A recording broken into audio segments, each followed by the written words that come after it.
भगवान शालीग्राम राम भगवान के ऊपर तुलसी पत्र और भगवान महेश्वर के ऊपर तुलसी मंजरी आप चढ़ाइए, आनंद हो जाएगा।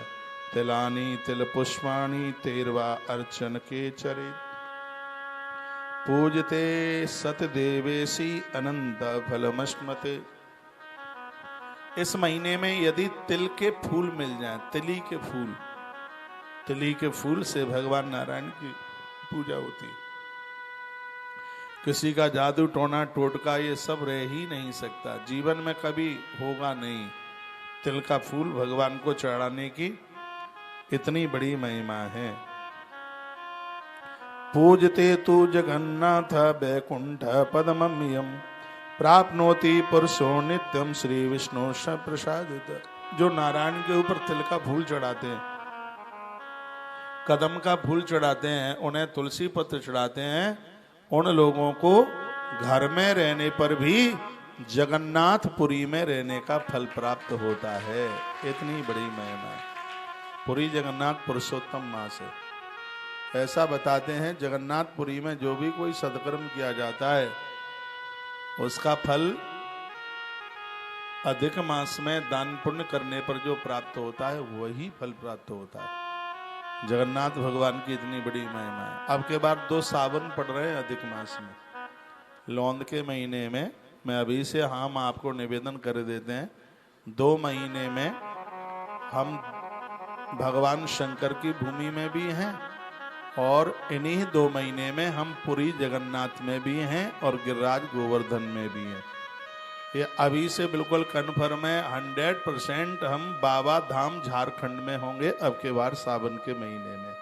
ये कन्फर्म है बिल्कुल। और रामेश्वरम में तो नया आश्रम की जो जमीन भूमि खरीदी गई है बिल्कुल समुद्र के किनारे पर है। सागर इतना दूर है जितना मेरे पास से आप दूर है, और बड़ी अद्भुत जगह, नारियल के पेड़ है वहाँ, बड़ा अच्छा लगता है। तो अब के बार सावन का महीना पूरा नहीं तो उसमें से 15 दिन हम भगवान रामेश्वर भगवान के चरणों में समर्पित करके आएंगे। इसलिए क्योंकि अधिक मास तीर्थ में ही निकले, लौन का महीना है, पुरुषोत्तम मास है, ये तीर्थ में निकले। तो पूजते तु जगन्नाथे, ध्यान से सुनिएगा, पूरा महीना आप भगवान सालराम के ऊपर तुलसी और महादेव के ऊपर तुलसी मंजरी चढ़ाओगे तो घर पर रहने पर भी आपको जगन्नाथपुरी में रहने का फल प्राप्त होगा। इतनी बड़ी महिमा है। तो जैसे ही शरद पूर्णिमा आवे उससे पहले अपनी पूरी तैयारियां आप कर लीजिए। और अब के बार आपका कार्तिक हमारे हिसाब से हो जाए। आपको टाइम मिले तो पुष्कर आ जाना। पुष्कर में कार्तिक मास की बड़ी महिमा है। पुष्कर में ब्रह्म सरोवर पर एक दिया जला करके 10,000 दिए जलाने का फल प्राप्त होता है। कार्तिक में श्री वृंदावन, पुष्कर और द्वारका, इनकी भारी महिमा है। द्वारका का भी नाम है, पुष्कर का बहुत बड़ा नाम है, इसलिए तो हम हर साल पुष्कर पहुंच जाते हैं। पुष्कर की महिमा है कार्तिक में, बहुत ज्यादा ही महिमा है। कर्माबाई का नाम सुनाया आपने? छोटी सी बच्ची थी, वो अपने दादा दादी के साथ में वो पुष्कर नहाने को जाती थी। 5 साल की बच्ची हर कार्तिक पूर्णिमा वो वहीं नहाती थी। और एक समय उनके अम्मा दादा ने कहा, बिटिया घर पर कोई है नहीं तो घर को संभाल लेना, प्रभु का भोग लगाना है और अब के बार हम ही चले जाते हैं। तो वो तुलसी चढ़ाती थी, तुलसी मंजरी चढ़ाती थी और उसने खिचड़ी बनाई। छोटी तो बेटी थी ही, पर्दा डाल दिया। तो भगवान तो भाव के भूखे हैं, उसको लगा कि दादाजी खिलाते होंगे तो कटोरा साफ कर देते होंगे भगवान प्रभु, लेकिन उसमें तो एक चम्मच भी कम नहीं हुआ। वो रोने लगी और कहने लगी, तुम चटोरे हो, हमारे दादाजी ने तुम्हें घी खिचड़ी में डाल करके तुम्हारी जीभ बिगाड़ दी है, तुम चटोरे हो गए हो। सो लौनी का लौंदा लेकर के आई और उसमें डाल दिया। कहने लगी, अब तो खा लो दादा, 1 महीने में जितना घी डाले मैंने 1 ही दिन में डाल दिया है उतना, अब तो खा लो। 1 चम्मच भी कम नहीं हुआ। 3 दिन 3 रात कर्मा बैठी रही। छोटी तो बच्ची के रूप में वो थी ही, झांक झांक करके देखती है पर्दे में से, और पर्दो भूल गई रे सांवरिया, वो बोलती है मैं पर्दा लगाना भूल गई थी, इसलिए तूने भोग नहीं लगाया। और जब 3 दिन के बाद भी और 1 चम्मच भी कम नहीं हुई खिचड़ी, तब वो भगवान के ऊपर अपना मत्था पटकने के लिए जैसे तैयार हुई, और उसी समय भगवान प्रकट हो गए। थाली भरकर लाई रे खींचड़ो, ऊपर घी की बाट की, जीमो मारो श्याम धड़ी, जिमावे बेटी जाट की। यूं तो सबके यहाँ घी बहुत खाया जाता है, लेकिन 3 लोग बड़े उदार हैं घी खाने में और खिलाने में। मैं तो सबके यहाँ गया हूं। 3 हैं भाई, बुरा ना मानिए, 3 हैं। एक हैं गुजर महाराज, एक हैं जाट महाराज, और एक हैं यादव महाराज। तीनों के यहाँ चकाचक घी मिलता, गुर्जर, चौधरी और यादव। अरे रेलम फेला। और सबसे आनंद की बात है कि तीनों के यहाँ नकली घी नहीं मिलता, ये बहुत बड़ी बात है। मिलावट, मुझे तो एक एक कास्ट का पता है, 27 साल से घूमी तो रहा हूं, सब जगह का अनुभव लिया है। इनके यहाँ डालडा वाल्डा में उतना विश्वास है ही नहीं। विश्वास क्या, भले ही दुनिया चाहे जहां जैसे जो करे, इनके बच्चों को देखो कितने मजबूत हैं। तुम्हारी बेटियां फेंफो करके सीढ़ी से लुढ़क जाती है, हाँपनी खुल जाती है। गुजर की बेटी, जाट की बेटी, यादव की बेटी ये चढ़ती है महाराज वैष्णो देवी की चढ़ाई पर। हम थे पिछले साल अप्रैल में उधर, तो एक बेटी ऐसे लांग लांग करके जा रही थी, बोलती है बड़ी बेटी मजबूत है। मैंने कहा तुम पूछ लो या गुजर की बेटी होगी या जाट की होगी या यादव की होगी। पता लगाया गुजर की बेटी थी, आज चढ़ गई ऐसे एकदम बिल्कुल। ये बच्चे भी बड़े मजबूत होते। तो भजन में क्या है, भावना है, साधना है। और मैं तो रिफाइंड का तो खैर बहुत ज्यादा मैं विरोधी हूं। मेरा बस चले तो इसको बंद ही करवा दूं बिल्कुल। कैंसर को पनपा रही है, ये कैंसर को जन्म दे रही है। इसको परहेज कीजिए। इसके बनाने के ढंग तरीके सब व्यापार बढ़ रहा है, ऐसा ही सब हो रहा है। और इसके द्वारा फैलने वाली जो बीमारी, इसलिए आश्रम से बंद करा दिया इसको। कई लाखों रुपए का घी लग गया है अभी उसमें। कहाँ थे अभी हम, गया जी में कई लाखों रुपए का घी भंडारे में, शुद्ध देसी घी, 7,000 रुपए का कनस्तर। इतनी भीड़ लोगों की भोजन करने की, लोगों ने प्रसाद लिया।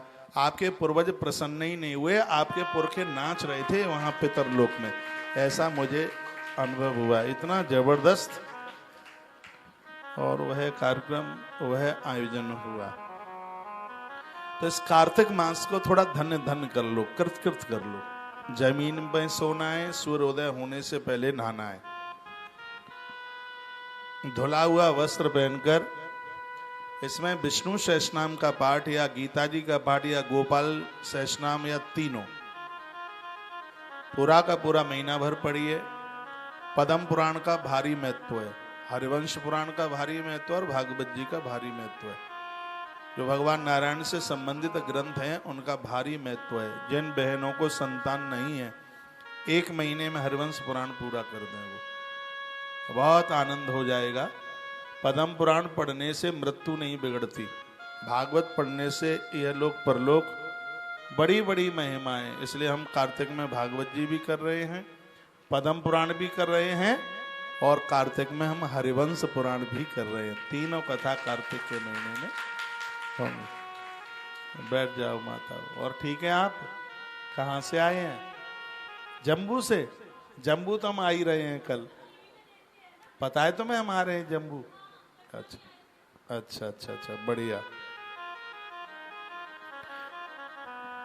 तो ये याद में रखिएगा, ये दादी को निकल जाने दो। फलार ले लेना, पीछे चल रहा है। पूजते तू जगन्नाथे बैकुंठ पदमाभ्यय। जो कार्तिक मास में भगवान को पूजते हैं, घर रहने पर भी उन्हें जगन्नाथ भगवान की पूजा का फल मिलता है। उनको जगन्नाथपुरी में रहने का फल प्राप्त होता है। ऐसी महिमा यह कार्तिक मास की है, कार्तिक मास में की। परमात्मा को रोजाना एक बात कहा करो, कहो प्रभु आपसे और कुछ नहीं मांगते, मृत्यु के समय पर आपका स्मरण रहे। मुझे पितामह भीष्म की बात याद आती है। अपनी युवावस्था में बड़े धार्मिक हैं, नर्मदा पुराण इन्होंने सुनाए, गंगा महात्म्य इन्होंने हरिद्वार में सुनाए, युधिष्ठिर इनके श्रोता बने हैं पितामह भीष्म के। वो हमेशा भगवान को यही कहा करते थे, मृत्यु के समय पर कोई नदी का किनारा मिले। मैं आप सबको कहना चाहूंगा, वृद्धावस्था में वानप्रस्थ जीवन में ऐसे तीर्थ में रहिए जहां नदी बहती है। नदी देवताओं को बहुत प्रिय है, इसलिए कृष्ण यमुना के किनारे, राम जी सरयू के किनारे और भगवान महादेव काशी में गंगा के किनारे रहते हैं। नदी की बहुत बड़ी महिमा है। नदियां जिनके ऊपर प्रसन्न हो जाती हैं वो वंश को निर्वंश नहीं होने देती, उजड़ने नहीं देती। नदियों को प्रसन्न करने के लिए 3-4 चीजें हैं। बच्चों गड़बड़ी कर रहे हो तुम, ठीक से बैठो। नदियों को प्रसन्न करने के लिए दीपदान से नदियां प्रसन्न होती हैं, नारियल चढ़ाने से नदियां प्रसन्न होती हैं और चुनरी उड़ाने से नदियां बहुत ज्यादा प्रसन्न होती हैं।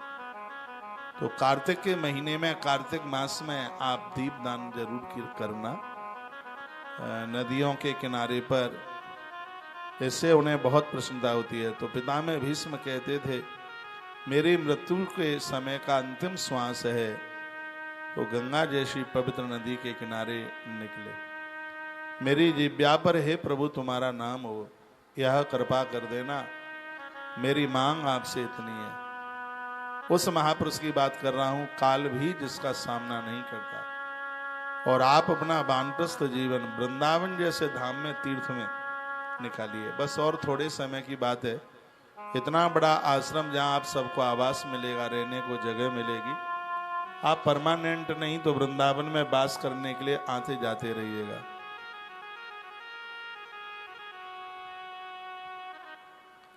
तीर्थ में वास कीजिए, कहीं कोई भी तीर्थ हो, अपना वानप्रस्थ जीवन तीर्थ में निकालिए।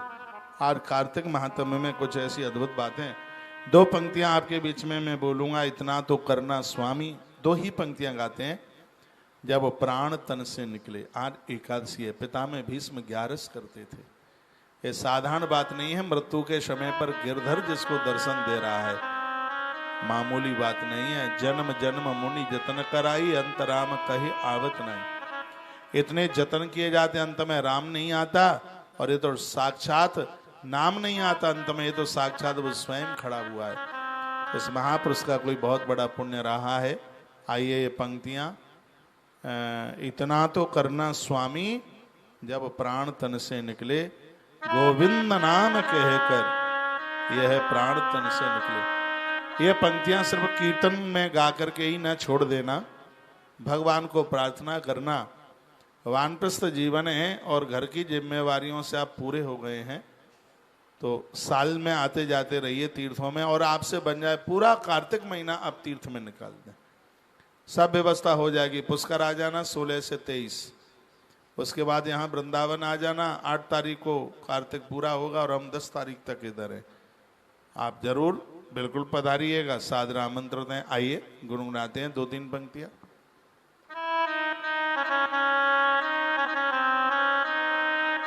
इतना तो करना स्वामी, जब प्राण तन से निकले, इतना तो करना स्वामी, जब प्राण तन से निकले, गोविंद नाम लेकर, गोविंद नाम लेकर, फिर प्राण तन से निकले, इतना तो करना स्वामी।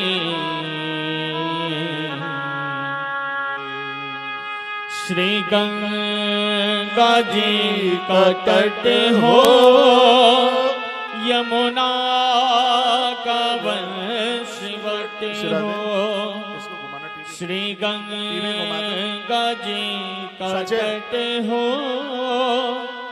यमुना का वंशवट हो, मेरा सांवरा निकट हो, मेरा सांवरा निकट हो, तब प्राण तन से निकले, इतना तो करना स्वामी।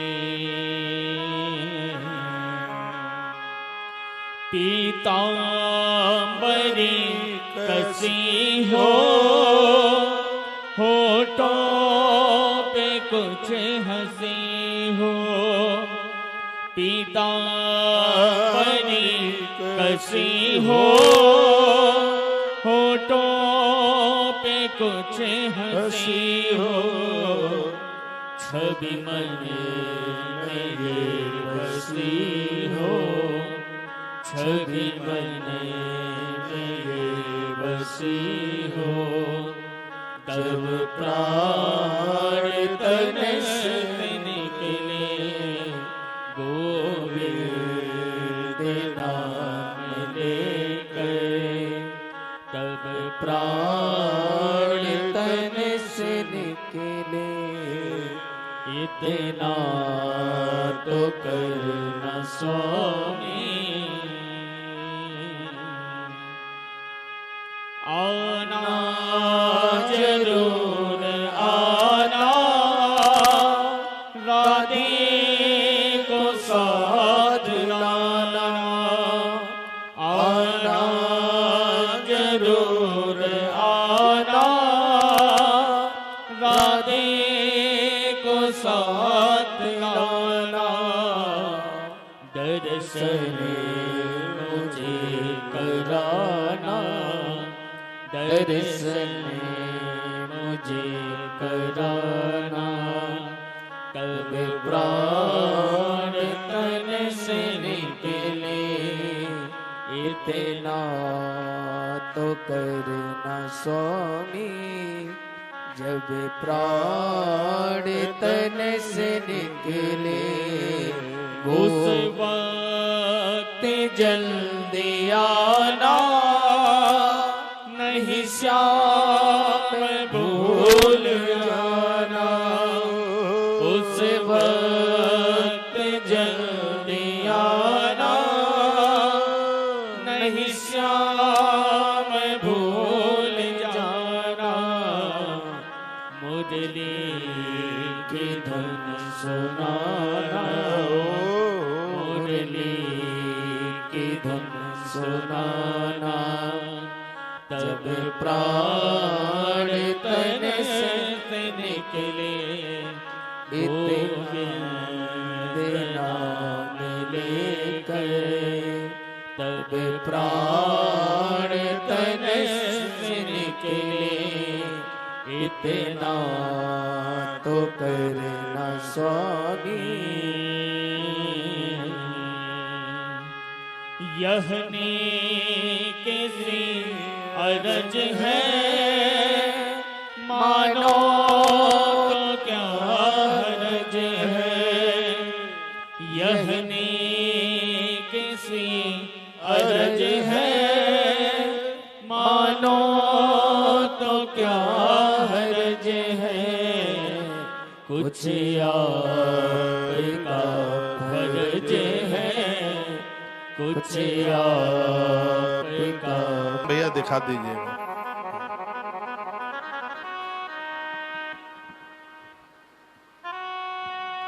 बैठ जाओ।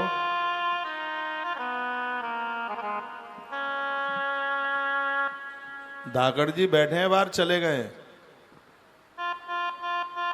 बोलिए बांके बिहारी लाल की जय, श्री हनुमंत बलवंत महाराज की जय हो। जय जय श्री राधे श्री राधे श्री राधे श्याम। हर वृक्ष का, हर फूल का अपने आप में बहुत बड़ा महत्व है। मैंने बहुत बार बोला है, आज फिर बोल रहा हूं। हर पीपल, हर शनिवार के दिन पति और पत्नी दोनों 7 परिक्रमा पीपल की कर ले, तुम्हारे शरीर की जितनी लंबाई है उतना बड़ा कलावा या सफेद धागा जो भी कुछ है वो पीपल को पिंडी में बांध दें, उसमें 1 लोटा पानी और सरसों के तेल का दिया जला करके रख दीजिए। हारी दुखारी बीमारी सब खत्म। जो आप इतने परेशान होकर के घूम रहे हैं, इतनी दिक्कतें परेशानियां हो रही हैं, वो सब किनारा कर जाएंगी। 1 लोटा जल सभी समस्या का हल। ये हमने 4 साल 5 साल पहले बात बोली थी। 1 लोटिया पानी हम लोग महादेव के ऊपर चढ़ाए बिना मानते ही नहीं है कभी। इतना समाधान होता है।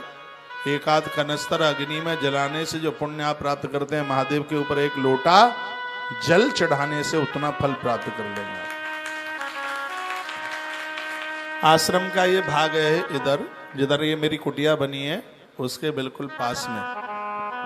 बहुत जल्दी हम यहाँ एक भगवान शंकर का एक छोटा सा भगवान का मंदिर नर्मदेश्वर स्थापित करेंगे या पारदेश्वर, दोनों में से। ये बच्चे, गुरुकुल के बच्चे रोजाना अभिषेक कर लेंगे, रोज पूजन कर लेंगे। शिव का दर्शन बहुत ज्यादा महत्व रखता है। महाराज दशरथ ने महादेव के दर्शन कर करके ही परमात्मा को अपने पुत्र राम के रूप में प्राप्त कर लिया। इन सब चीजों का बड़ा असर है, बड़ा प्रभाव है। और इनमें कोई ऐसा नहीं है दाम पैसा कोई बहुत ज्यादा इसमें खर्चा है, बस भावना की बात है। और आप नहीं समझ पाएंगे, जो आप 1 बेलपत्र महादेव को चढ़ा देते हैं, 1 करोड़ बेटियों का कन्यादान का फल रोज प्राप्त कर लेते हैं। कोटि कन्या महादानम 1 बिल्व शिवार्पणम। 1 बेलपत्र चढ़ाने की इतनी बड़ी महिमा है। आलस्य मत कीजिएगा। यदि पुजारी को आलस्य आएगा, प्रमाद आएगा, नारी को रसोई से प्रमाद आवेगा, किसान को प्रमाद आवेगा, तो सब समाप्त हो जाएगा। पूजा पाठ में किसी भी प्रकार का आलस्य नहीं, प्रमाद नहीं। ये कीजिए। अच्छे काम, धार्मिक काम, पारमार्थिक काम। कार्तिक का महीना है, एक समय तो आप भोजन छोड़ेंगे ही। अपने छोड़े हुए भोजन को किसी गरीबों को, दीन दुखियारों को आप समर्पित कर दें। आपके शरीर का जितना वजन है, हर वर्ष 1 तुला दान कम से कम कार्तिक मास में करो। मैं भी करता हूँ गोपाल अष्टमी को। जितना मेरा वजन है इतना, और गुरुकुल के जितने भी बच्चे होते हैं हर साल, उन सब से तुला दान कराते हैं। इससे बीमारियां नहीं बढ़ती, शरीर असंतुलित नहीं होता। तुलादान की महिमा इसी पद्म पुराण में गाई गई है। कुछ तो हमसे आपसे कुछ ऐसा हो जिससे मन को सुकून मिले, मन को प्रसन्नता मिले। जब फूल ला करके नारद जी ने दिया, कल्प वृक्ष का फूल था, माता सत्यभामा के हाथ में वो फूल लग गया, तो सत्यभामा ने भगवान से प्रार्थना करी और कहने लगी कि प्रभु, जिस वृक्ष का ये फूल है हमें वह पेड़ ही चाहिए, वो कल्प वृक्ष चाहिए। विस्मृतम सत्यभामा तू सर्वाभ्याम त्रिनाथ प्रभु सत्यभामा तथा क्रोधा क्रोधागारम। जब भगवान राजी नहीं हुए तो वो कोप भवन में, क्रोधागार कहते हैं कोप भवन। पहले माताएं रूठ जाती थी तो मकान जब बनता था उसके संग ही, जैसे कि ड्राइंग रूम बनता है उसी प्रकार से एक भवन और बनता था, संग ही बनता था कोप भवन। वो संग ही, जैसे मंदिर बनता, रसोई बनती, शयन कक्ष बनता, उसके संग ही संग एक और कमरा बनता था जिसका नाम था कोप भवन। अब आप कहोगे अब आज क्यों नहीं बनता? आज इसलिए नहीं बनता, आज तो पूरा का पूरा घर ही कोप भवन है। इतना क्रोध होता है, इतना भारी होता है। सत्यभामा तथा क्रोधा क्रोधागारम समाविशत।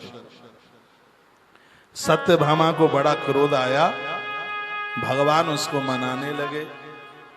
ऐसा बताते हैं पति मनाता है तो माताएं पहले और ठनगन करती हैं और ज्यादा रूठती हैं, क्योंकि मनाने में आनंद ज्यादा आता है। पति मनावे तो मान जाया करो, पति के मनाने पर मनोगी नहीं तो घाटा हो जाएगा। वो गलती कर बैठी कैकेयी, महाराज दशरथ खूब मना रहे थे, लेकिन मंथरा ने उसके ऊपर एक ऐसा असर चढ़ाया था कि वो बिल्कुल मनी नहीं। गलत लोगों का संग मत कीजिए। परिवार तो तब चलते हैं किसी ने कहा और किसी ने सुना। ये कल की तस्वीरें जो देख रहे हैं, ये कल की हैं, ये रामायण की किताबें बट रही हैं। देख लीजिए कल का दशहरा बहुत अद्भुत हुआ है, हल्ला बोल हुआ है, आनंदोत्मग्न हुआ है। तो आखिर में मेरे भगवान ने कह दिया रूठो मत, इंद्र के यहाँ कल्प वृक्ष है और मैं वायदा करता हूं कि हम कल्प वृक्ष को लेने के लिए जाएंगे। सत्य तम्मा कृथा क्रोधम त्वत्कृते देवतई सह। ये भगवान कहते हैं अच्छे लोगों का क्रोध करना ये कभी ठीक नहीं है। ये बात मेरे और आपके लिए भी है, क्रोध मत करो। एक बार गुरु द्रोणाचार्य ने अपने विद्यार्थियों को एक पाठ दिया और कहा कि ये पाठ याद करके लाओ। तो पांडव कौरव सिगरे, हाँ गिरता है, चलो तुमने समझा तो सही। तो सबको कहा था एक एक पाठ को याद करके लाना। भीम ने भी एक पाठ याद किया था। भीम ने क्या पाठ याद किया था? भीम ने कहा था गुरुदेव मैंने तो यही पढ़ा है, यदि बड़े से बड़ा काम करना है तो पहले खा पी करके तंदुरुस्त हो जाओ। भीम खाने पीने में बहुत आगे है। वो भीम कहते हैं कि खाने में कभी पीछे ना रहे। भीम ने पाठ याद किया, यदि बहुत बड़े बड़े काम करने हैं तो गुरुजी शरीर ही कमजोर होगा तो करेंगे कैसे। इसलिए हमने पाठ याद किया है कि जो भी काम आप करते हो उसको पूरा करने के लिए, शरीर को स्वस्थ रखने के लिए भोजन का ध्यान रखो। ये भीम ने पाठ याद किया। सहदेव ने भी पाठ याद किया। हरे कृष्ण कृष्ण कृष्ण हरे हरे, हरे राम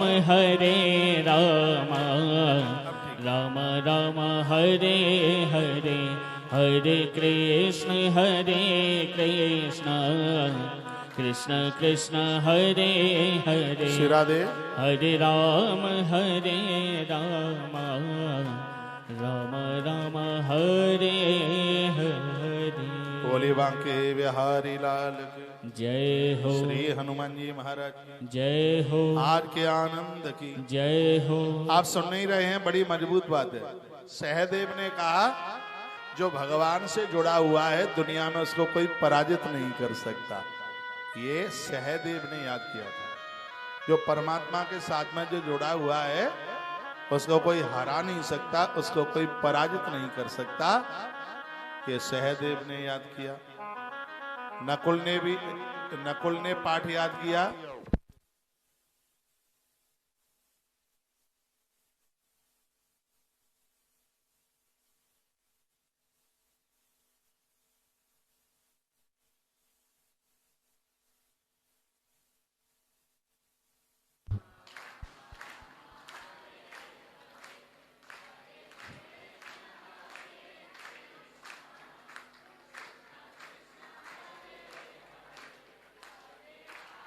हरे राम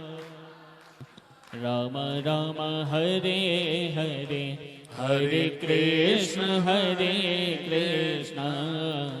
कृष्ण कृष्ण हरे हरे, हरे राम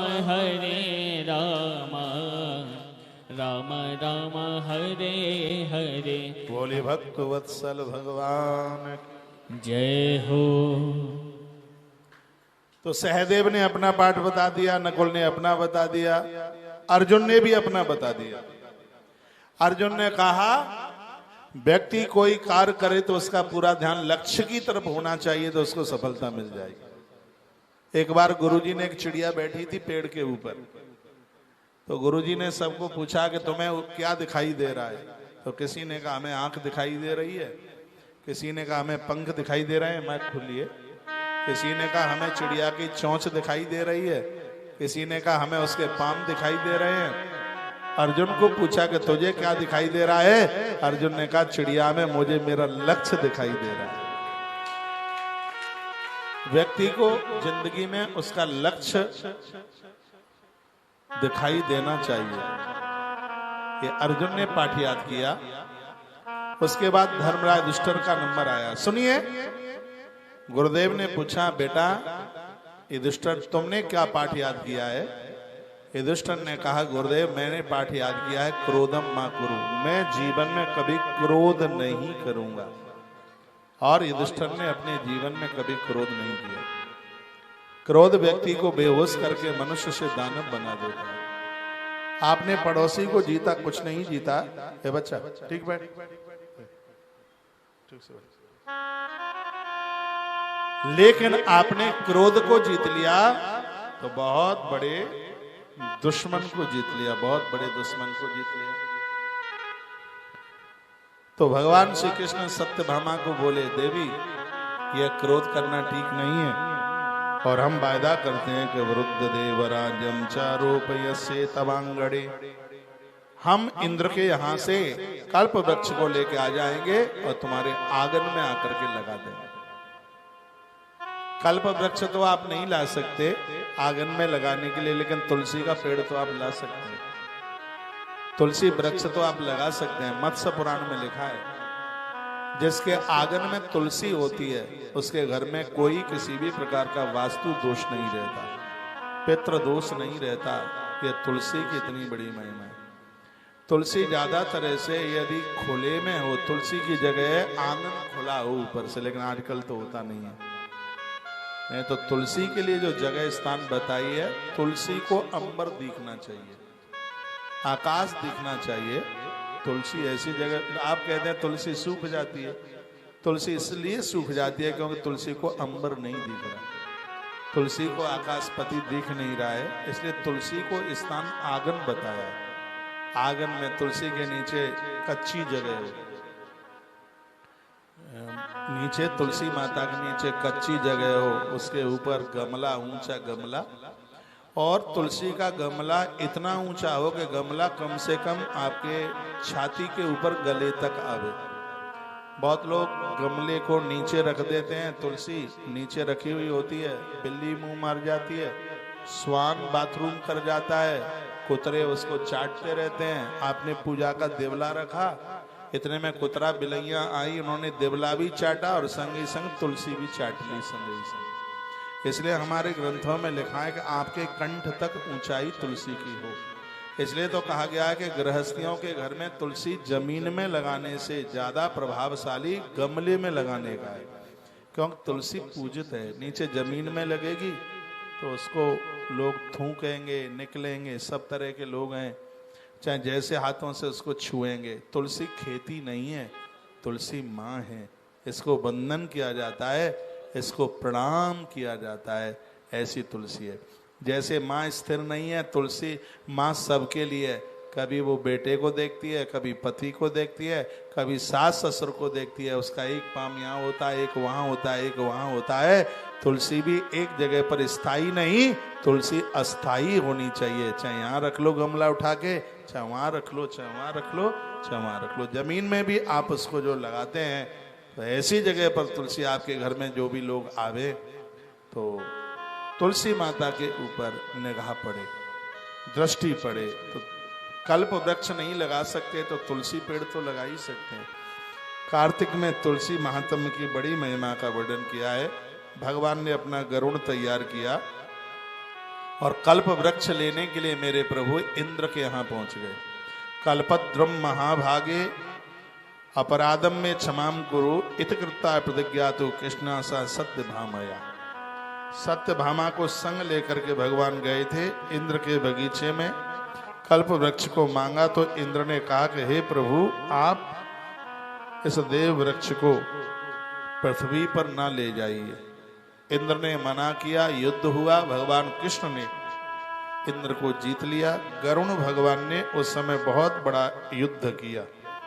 इस ग्रंथ में लिखा है कि उस समय गरुण के शरीर से युद्ध करते समय कुछ चीजें प्रकट हो गई भूमि पर। गरुणम ताड़ियामासा कल्प वृक्षम तेजेत था, क्योंकि उन्होंने अपनी पीठ पर कल्प वृक्ष रख लिया था। इतने में सामने से इंद्र आ गए और उन्होंने प्रहार किया तो भगवान गरुण देव का पंख टूट करके जमीन पर गिरा। तो उस पंख में से क्या क्या प्रकट हुआ? मयूरो नकुल शाप कृष्णो द्वारावती मगात। धरती पर भगवान गरुण के पंख से द्वारका में मोर, नेवला और नीलकंठ ये 3 चीजें पैदा गरुण के पंख से हुई। इस ग्रंथ में लिखा मयूरो नकल शाप। यदि गलत है तो कोई काट के बताए, गलत नहीं है इसमें कुछ। कहोगे ऐसा कैसे हो सकता है कि पंख से पंछी पैदा हो गए? हाँ, पंख से ही हुए। देखा है, वर्णन है इसमें, मयूरो नकल शाप कृष्ण द्वारावती में गात। भगवान द्वारका से गए थे, गरुण का और इंद्र का युद्ध हुआ। इंद्र ने प्रहार किया, पंख टूट के नीचे गिरा और उससे ये 3 प्रकट हुए और तीनों ही बड़े सौभाग्य, बहुत ज्यादा पुण्य देने वाले, सौभाग्य बढ़ाने वाले हैं। मोर, नेवला और नीलकंठ। नेवला जानते हैं आप? हाँ, सांप या गरुड़ से भयभीत होता है या नेवला से भयभीत होता है? नेवला सर्प के टुकड़े टुकड़े कर देता है। आप घर से बाहर कहीं निकले और नेवला को संस्कृत में कहते हैं नकुल। 84 लाख योनियों में जो नेवला का मुंह जितना सुंदर है, इतना सुंदर मुंह किसी का है ही नहीं। और नकुल का अर्थ ही होता है सुंदर, तो बहुत ज्यादा सुंदर है, उसे नकुल कहते हैं। माता कुंती के 5 पुत्रों में से एक का नाम है नकुल। उसका नाम नकुल क्यों है कि उस जमाने में मृत्यु लोक में नकुल से सुंदर कोई दूसरा था ही नहीं।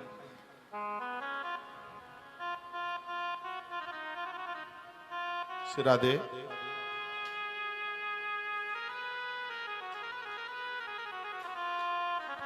बोलिए बांके बिहारी लाल की जय हो। हनुमान जी महाराज की जय हो। जय जय श्री राधे जय श्री राधे श्री राधे श्याम। नकुल बहुत ज्यादा सुंदर थे, इसलिए तो इनका नाम नकुल है। माता द्रौपदी ने पुष्कर में तप किया था, पूर्व में सीता बनकर। जब राम जी का युद्ध पूरा हो गया था तो जो छाया से जानकी बनाई, बच्चों तुम गड़बड़ी कर रहे हो, देख लो, नहीं तो 4 बजे के बाद प्रसाद मिलेगा। सुबह दक्षिणा में नोट मिले हैं, अब दक्षिणा में फिर कनपटी सेकी जाएगी, देख लो, नहीं ठीक से बैठे रहो, ठीक से बैठो। भूखे हो? फलार हो गया? नहीं हुआ? हो गया? तो फिर बदमाशी क्यों कर रहे हो? ठीक से बैठो। तो क्या बोल रहा था मैं, क्या सुना रहा था? भगवान प्रभु श्री राम जी ने अपनी छाया से जो जानकी को प्रकट किया, युद्ध पूरा हो गया तो छाया वाली सीता बोली कि अब मैं कहां जाऊं? भगवान राम बोले पुष्कर जाओ और महादेव का तप करो। शंकर जी का तप किया, भोलेनाथ प्रकट हो गए पुष्कर में और जानकी जी को कहा कि मांगो, क्या चाहिए तुम्हें? तो माता जानकी अपने पति राम को छोड़ के आई थी, तो वही चिंतन चल रहा था। तो 5 वरदान मांगे, एक नहीं, कहा प्रभु 5 दे दो। कहा क्या? मुझे ऐसा पति चाहिए जिसमें 5 बातें हों। सबसे पहला, मुझे ऐसा पति चाहिए जो मुझसे कभी झूठ ना बोले, सत्यवादी हो, सत्य बोले, ऐसा पति चाहिए। कोई नारी नहीं चाहेगी कि उसका पति उससे झूठ बोले। आप भी अपनी बेटी के लिए घर वर देखने के लिए जाते हो, कार्तिक मातम में आप सुन रहे हैं, बेटी के लिए घर देखो तो उस वर में ये 5 चीजें होनी चाहिए। सबसे पहला है कि वो झूठा ना हो, झूठ ना बोले।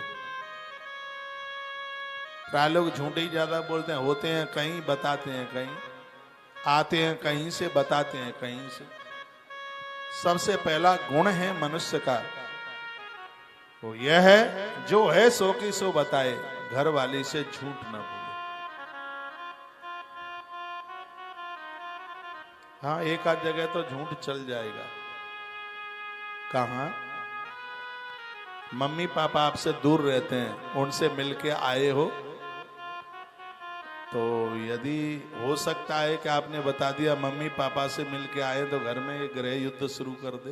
वैसे तो अच्छी बहन, अच्छी माताएं ऐसा करती नहीं है, फिर भी कर दें। आपने अपने भाई का सहयोग कर दिया है, उसकी बेटी की शादी थी, कुछ आपने धन लगा दिया और आपने यह बात छिपा ली, तो मुझे लगता है आपने कोई गुनाह नहीं किया, बहुत साहूकारी का काम किया।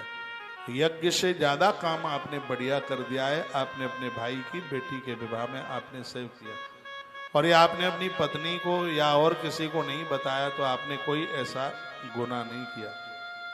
मैं वही प्रसंग में लौट करके आ रहा हूं।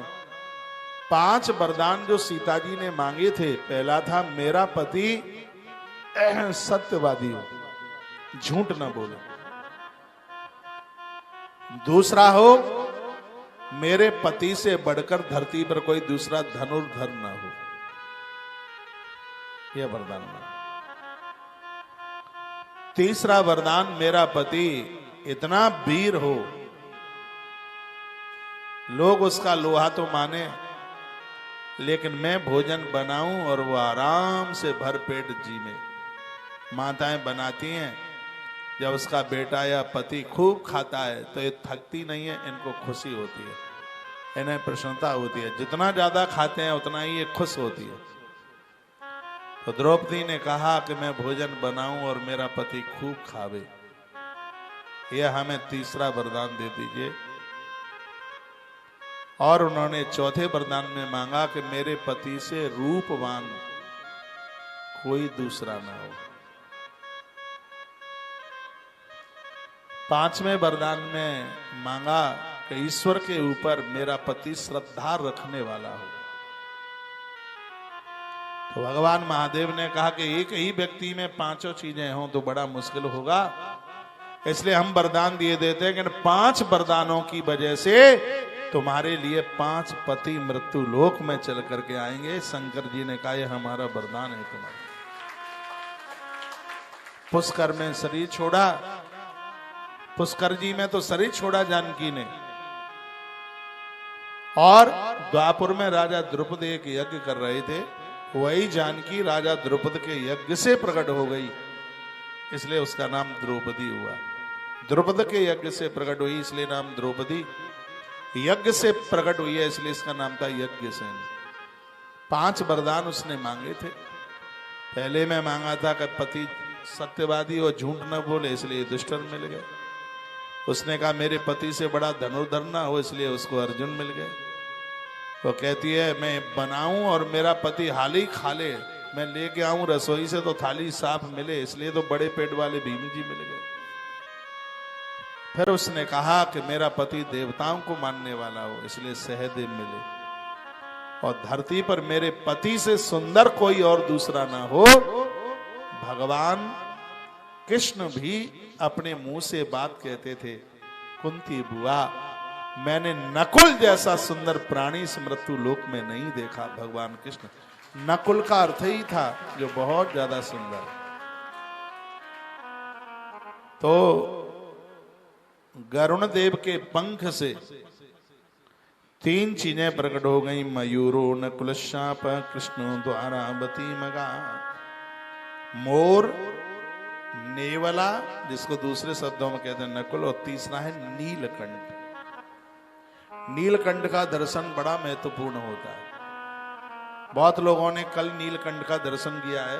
कल विजयादशमी वाले दशहरे को घोड़े का दर्शन करने का महत्व है। अश्व, घोड़ा।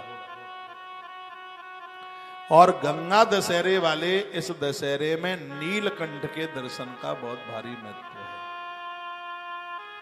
लोगों को पता नहीं होगा, कल बहुतों ने नीलकंठ की फोटो सोशल मीडिया पर डाली है। अच्छी बात है, नुकसान कोई नहीं है। गंगा दशहरे में नीलकंठ का दर्शन, जिस समय भगवान गए थे उधर, तो गरुण की देह से 3 पंख से प्रकट हुए हैं, मोर, नेवला और नीलकंठ।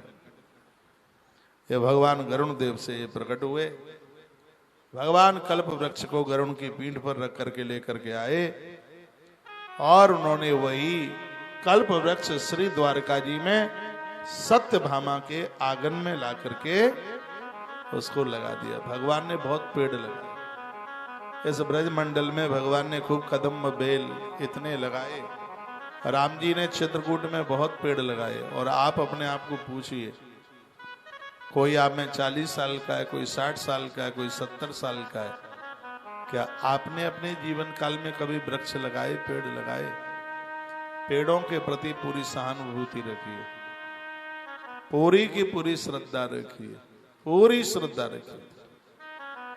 पेड़ों को काटना नहीं है, पेड़ों को लगाना। तुलसी वन आश्रम में पहली बार हम जब रात्रि में मैं गिरिराज गोवर्धन से परिक्रमा करके आया, जिनके यहाँ में रहता था वो प्रोफेसर थे मेरे संस्कृत विद्यालय के, जहाँ में पढ़ता था। वहीं मिल गए मुझे टेम्पू स्टैंड की तरफ। उन्होंने कहा बेटा एक प्लॉट है और तुम्हें यदि पसंद आवे तो एक बार देख लो। रात्रि को 8:30 बजे मैं आया था गिरिराज जी की परिक्रमा करके। जैसे ही गाड़ी की लाइट पड़ी तो इस प्लॉट में एक तुलसी का पेड़ इकलौता दिखाई दिया यहाँ, इसलिए तो इसका नाम तुलसी वन आश्रम है। एक यहाँ धूल उड़ती थी, कुछ नहीं था आसपास बिल्कुल। इस आश्रम से इस एरिया की बहुत रौनक बढ़ी है, बहुत ज्यादा। हमारे लिए तो इतना वरदान के रूप में है ये आश्रम। अखंड ज्योत कितने वर्षों से यहाँ चल रही है, कई वर्षों तक यहाँ एकता बहन आई है। यहाँ पर अखंड रामायण का पाठ हुआ है। गुरुकुल के बच्चे सुबह से लेकर के रात्रि तक वेद ध्वनि करते हैं, वेद के मंत्र पढ़ते हैं। इस जगह को आज ईश्वर का ऐसा वरदान मिला है। रायपुर से यहाँ एक व्यक्ति आया था, 27 वर्ष उसकी उम्र थी और उसकी 450 से ज्यादा डायबिटीज थी और बड़ा परेशान था, रो रहा था। बात है यह, मेरे हिसाब से ये बात 2003 की होनी चाहिए, 2003 की बात है। बड़ा परेशान था, नीचे जोत जल रही थी, रामायण का पाठ हो रहा था। बोलता है महाराज जी मैं मरने के लिए आया हूं और मैं बड़ा परेशान हूं, मेरी डायबिटीज इतनी बढ़ गई है और बस अब जीवन जीने का मन करता नहीं है। पूछा मैंने कितनी है डायबिटीज? वो बोलता है कि 450 खाली पेट। डॉक्टर ने कहा तुम्हें तो मरना ही पड़ेगा, ठीक होगे नहीं, कितनी दवाइयां लोगे? मैं एक पसों भर करके टैबलेट खाता हूं। बस हृदय की भावना थी। यहां हमारे पास एक ही गाय होती थी उस समय, इधर ही बंधती थी, इधर सामने जहाँ ये ऑफिस गुरुकुल पीठ का, जो तुलसी गुरुकुल पीठ का विद्यापीठ का जो यहाँ कार्यालय बना है, यहाँ वो गैया बंधती थी। मुझे आज भी ध्यान है, आज तुलसी तपोवन गौशाला के पास कई हजारों गायें हैं और ये गौशाला एक गैया से शुरू करी। अपनी श्रद्धा है, हमने यहाँ जैसे ही बसेरा आरंभ किया, गाय के प्रति श्रद्धा रही, सबसे पहले गाय को यहाँ पर ला करके बांधा। तो उस व्यक्ति को मैंने बोला कि तू 1 लीटर गौमूत्र पिया कर। उसको एक मंत्र दिया था, इस मंत्र का जप कर, और गैया जहां मूत्र करती है, गोबर करती है, और सुबह 1 घंटा तू टहला कर। आप विश्वास करें, खाली पेट जिस व्यक्ति की 450 डायबिटीज थी, 30 दिन के बाद खाली पेट उसकी डायबिटीज 87, पहले 115 पे आई, उसके बाद सीधे 87 पर उसकी रह गई।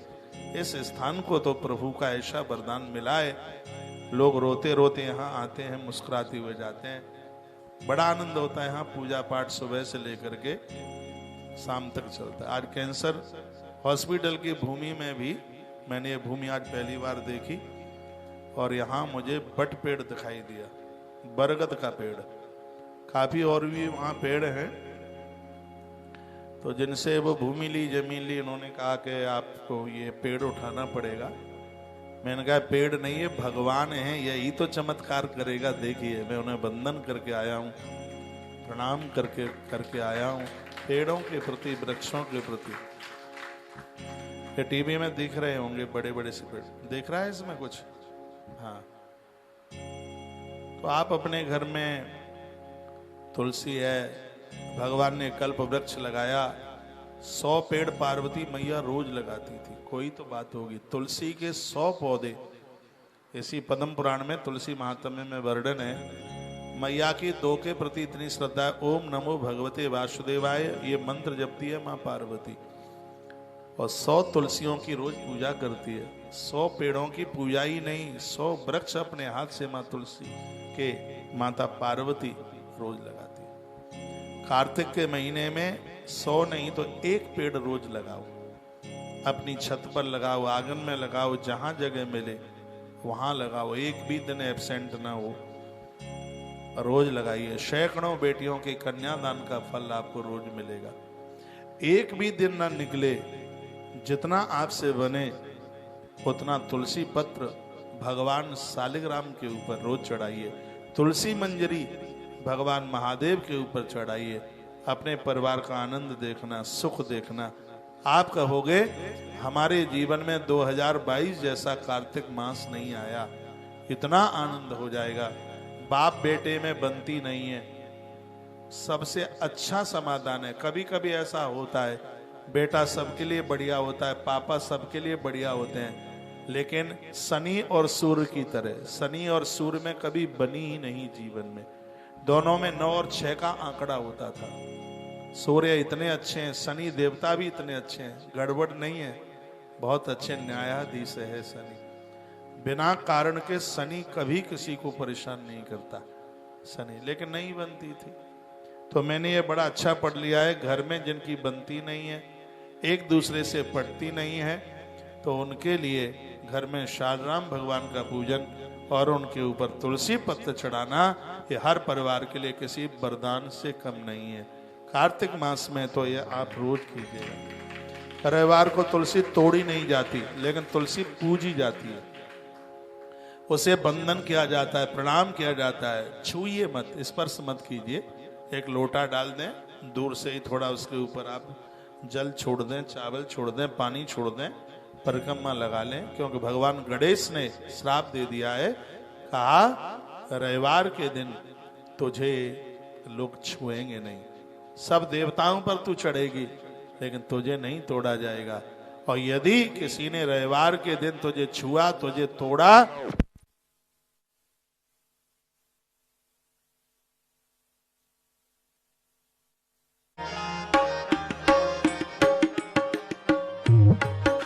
गौरी के गजानन तुम्हें प्रणाम, गौरी के गजानन तुम्हें प्रणाम, गौरी के गजानन तुम्हें प्रणाम, गौरी के गजानन तुम्हें प्रणाम, लंबोदर स्वामी तुम्हें प्रणाम, लंबोदर स्वामी। 12 वर्ष गंगा स्नान करने से जितना फल प्राप्त होता है, 1 महीना कार्तिक नहाने से उतने फल की प्राप्ति हो जाती है। और 12 वर्ष कार्तिक नहाने से जितना फल प्राप्त होता है, 1 चातुर्य मास करने से उतने फल की प्राप्ति हो जाती है। चातुर्मास की इतनी बड़ी महिमा। और आनंद की बात यह है कि चातुर्य मास, ऐसा भी वर्णन है कि जो चातुर्मास पूरा नहीं कर पाते हैं, उसमें से 2 महीना कर लें, एक सावन का महीना कर लें और एक कार्तिक का महीना कर लें, तो भी यह बड़ा अद्भुत हो जाएगा। वर्णन क्या है, कृत्वा पाप सहे स्नानी।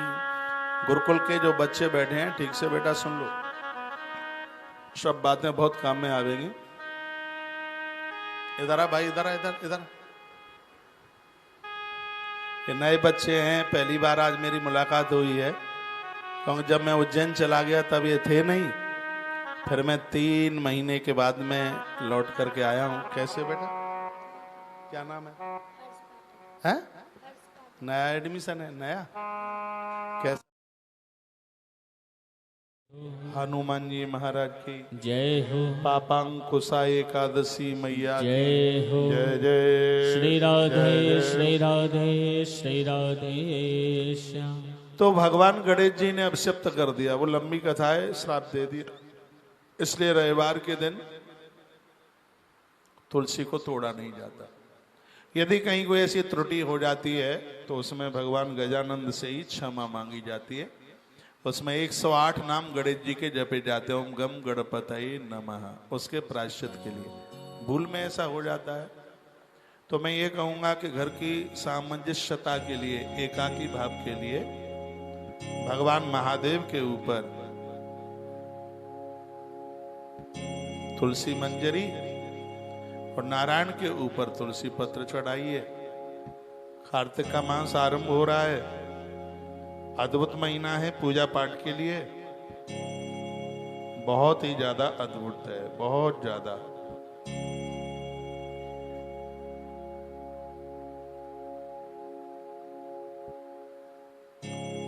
बोलिए बांके बिहारी लाल की जय हो।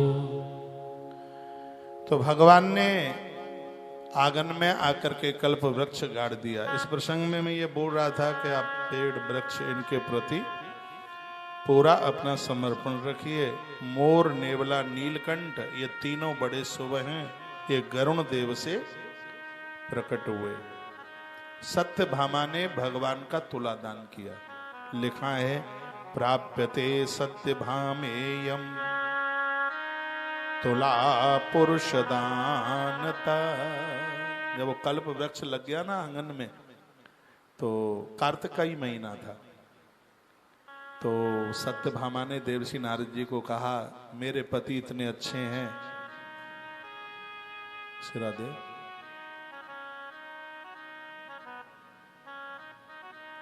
उन्होंने मेरी बात मान ली और उन्होंने मुझे ये वृक्ष ला करके दे दिया। कम पति हैं जो घरवाली की बात मान लें। खैर यहाँ तो जितनी भी मेरी माताएं बैठी हैं, बहनें, आपके तो पति अच्छे हैं, मान लेते हैं बात, लेकिन आप भी कुछ अच्छी बातें मनवाया करो, चाहे जैसी बातें। अब आप कहोगे मम्मी पापा से अलग हो जा, तो कैसे हो जाएगा? है? आप कुछ ऐसा कहें तो केकई जैसी बात मत मनवाइए। केकई जैसी, जो केकई अपने हट पर है कि राम को घर से निकाल दो। देखो ये कोई बात होती है? इतना सीधा सा बेटा है और उसको घर से निकाल दो। आपको बहकाने वाले मंथरा जैसे बहुत लोग हैं। अब मंथरा जैसे लोगों का संग करोगे कि सुमंत जैसे लोगों का? है जो आपको मंत्र सुनाए उसे सुमंत्र कहते हैं, जो आपकी बुद्धि में ताला डाल दे उसको मंथरा कहते हैं। इसलिए हम जैसे लोगों को मित्र बनाओगे तो ही ज्यादा ठीक है, क्योंकि हम मंत्र पढ़ते रहते हैं, इसलिए हम मंत्र बोलते रहते हैं, इसलिए सुमंत्र। हाँ, जो मंत्र पढ़ रहा है, मंत्र का पढ़ने का मतलब है जो हमारे मन को नियंत्रण करा रहा है, लेकिन वो तो बुद्धि में ताला डालती है। तो ये तुम्हें अगली जन्म में भी मिल जाएंगे। जो आप देंगे दान में वो मिलेगा। भूमि देते हैं, भूमि, अन्न देते हो तो अन्न, मकान देते हो मकान, वस्त्र देते हो तो वस्त्र। आज आपके पास में जो है वो आपने प्रारब्ध में इतना बढ़िया किया, इतना अच्छा किया है, आपने प्रारब्ध इतना मजबूत किया, उस प्रारब्ध के द्वारा आप सत्कर्म कर रहे हो और सत्कर्म के द्वारा आज आपने ये सब कुछ प्राप्त किया है। ये कोई आप ऐसे ही कोई दे गया है नहीं, आपका प्रारब्ध इतना मजबूत है। प्रारब्ध के द्वारा अच्छे कर्म होते हैं, नहीं तो दो हाथ वाले दो टांग वाले तो सब मनुष्य, आकृति तो सबकी एक ही जैसी है, लेकिन जो अच्छे अच्छे कामों में लगे हैं उनका प्रारब्ध, यानी प्रारब्ध पूर्व के पाप और पुण्य, पहले आपके द्वारा इतने पुण्य हुए हैं कि जिसकी वजह से आज आप इतना अच्छा कर रहे हैं। जब अच्छा कर रहे हैं तो ये सब आपको उपलब्ध हो रहा है। तो नारद जी ने कहा कि इनका दान कर दो। जो वस्तु दान में देते हैं वो मिल ही जाती है। तो कहा इनको दान में कौन ले लेगा? नारद जी ने कहा हम ले लेंगे, और कौन ले लेगा? अच्छा, हाँ बिल्कुल। हाथ में जल लिया और संकल्प करा दिया। संकल्प जैसे ही छोड़ा, नारद जी कन्हैया के द्वारकाधीश के पास पहुंच गए। कहा प्रभु चलो। कन्हैया ने, कृष्ण ने कहा कहाँ? कहा तुम्हारी घरवाली ने अब दान में दे दिया, तो मैं जहां हम लेके जाएंगे वहां। सो भगवान कृष्ण को लेकर के चले। तो सत्यभामा ने देखा। सत्यभामा ने पूछा इन्हें कहाँ लेके जा रहे हो? कहा तुमने दान में दे दिया, अब तुम्हारी इच्छा जहां लेकर के जाए। सत्यभामा रो पड़ी। का अगला जन्म किसने देखा है? इनके बिना तो हम अभी मर जाएंगे। गुरुजी इनको हम नहीं देंगे, इनको लेके मन जाइए। देवर्षि नारद जी ने कहा कि संकल्प करके यदि संकल्प को पूरा नहीं किया जाता तो घोर अपराध लगता है। ये सुन लो, हमारे और आपके लिए बात है। जो संकल्प किया है कि हम ये करेंगे, प्राण भले ही चले जाएंगे तो वो करेंगे, उसको पूरा कीजिए। मनौती मांगी है उनको पूरा कीजिए, उनको अधूरा मत छोड़िए। संकल्प पूर्ति है। आराधना साधना में संकल्प की बड़ी महिमा है। नारद जी ने कहा कि तुमने संकल्प किया है और तुम्हारा संकल्प टूटेगा, बड़ा अपराध लग जाएगा। तो सत्यभामा रो पड़ी और कहने लगी, गुरुजी ऐसा कोई उपाय है संकल्प पूरा हो जावे और ये भी मेरे पास बने रहें? नारद जी ने कहा उपाय है। क्या उपाय है? कि प्राप्ते सत्यभामीर्यम तुला पुरुष दानता, इनका तुला दान कर दो, इनके बराबर अन्न दे दो, तौल करके सोना चांदी दे दो, वस्तुएं दे दो, तो इनको मैं छोड़ जाऊंगा और सामग्री में लेके चला जाऊंगा। तो अब भगवान का सबसे पहला तुलादान देखो, भगवान का श्री द्वारका जी में होता है और सत्यभामा करती है तुलादान। एक तराजू में भगवान को बिठा लिया, भगवान आराम से आलती पालती मार के आपकी तरह बैठ गए। दूसरे में माता ने 7 धान रखे, इतनी सामग्रियां रखी, लेकिन जिस पलड़े में भगवान बैठे थे वह पलड़ा टसे मस नहीं हो रहा था महाराज, उसके ऊपर सबरी चीजें चढ़ गई। क्यों? सत्यभामा को इस प्रकार का अभिमान था कि हम तो द्वारका की राजरानी पटरानी है, जो हमारे पास है वो कौन के पास में है। आप सब चीजें लोगों को दें, दानी बने, लेकिन देने का अभिमान न आवे। सत्यभामा के मन में बात आई, भगवान की भले ही कितनी भी पत्नियां हैं, जो संपदा हमारे पास है वो किसी के पास नहीं। यहां तक कि द्वारका का खजाना खाली हो गया। भगवान इतने गरू हो गए कि जिस पलड़े में ठाकुर जी बैठे हैं वो पलड़ा नीचे से उठता ही नहीं। माताओं के पास थोड़ा बहुत छिपाया हुआ भी रखा होता है, ज्यादा कहाँ होता है। और जब नोटबंदी हुई तब तो सभी चला गया, फिर बचा ही कहाँ रहा। फिर भी रूमाल में गांठ लगा के बेचारी डाल देती है, तकिए की रुई में उसको अंदर कर देगी। और कहीं ऐसी जगह पर कभी बहू झाड़ू लगा रही हो, उसके हाथ में रूमाल लग जाए तो बेचारी डोकरी बता भी नहीं सकती कि हमारा रूमाल चला गया। तो थोड़ा बहुत था सत्यभामा के पास अपना छिपा हुआ। अब इन बेचारियों के पास आता भी कहां से? दाल 1 किलो लगेगी तो 2.5 किलो बता देगी, दूध 2.5 किलो लगेगा तो 4 किलो बता देगी। और कहां से? गलत आप कुछ भी नहीं कर रहे हैं, क्योंकि आप जो भी बचाते हैं उसको आप दान पुण्य में लगा रहे हैं, इसलिए चोरी नहीं, ये बिल्कुल साहूकारी है। ये आपका पैसा अच्छी जगह लग रहा है। आदमी के पास ज्यादा होगा तो पौआ लगा लेगा, जाके उल्टा पुल्टा कर देगा। आपके पास ज्यादा पैसा होगा तो आप दान पुण्य ही करेंगे, इसलिए तो आपका नाम धर्म पत्नी है।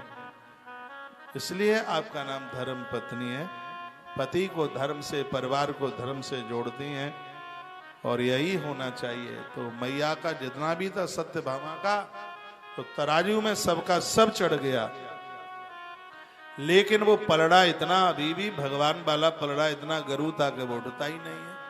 पूरे क्षेत्र में हल्ला हो गया कि कृष्ण का तुलादान हो रहा है, कृष्ण का तुलादान। किसी ने देखा नहीं था पहले तुलादान, और नारद जी ने कहा था तुलादान के लिए। कृष्ण का तुलादान देवता भी दर्शन करने के लिए आए, लेकिन भगवान इतने भारी हो गए कि पलड़ा तो बिल्कुल उठता ही नहीं है, क्योंकि सत्यभामा को अभिमान था इस बात का कि कृष्ण को आज तक कोई नहीं तोल पाया। मेरे पति को हम 16,108 में से, लेकिन हम भगवान को तौल करके बताएंगे, इस बात का अभिमान था। 3 दिन हो गए थे तुलादान करते करते, भगवान आराम से जम के सन्यासी बाबा की तरह बैठे। हाँ, पलड़ा नहीं उठता धरती से बिल्कुल भी।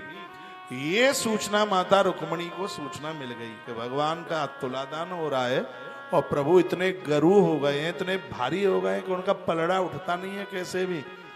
सो ये सूचना रुक्मणी को मिली, और माता रुक्मणी दौड़ती हुई आई। उसने देखा, कृष्ण रुक्मणी को देख करके मुस्कुरा गए, क्योंकि भगवान की शक्ति है रुक्मणी, और वो तो समझ गई। और रुक्मणी ने आकर के कहा सत्यभामा को, पगली कहीं की, तू इनको नहीं तौल पाएगी, इनके बारे में मैं बहुत कुछ जानती हूँ, मुझे पता है कि ये कैसे तुलेंगे।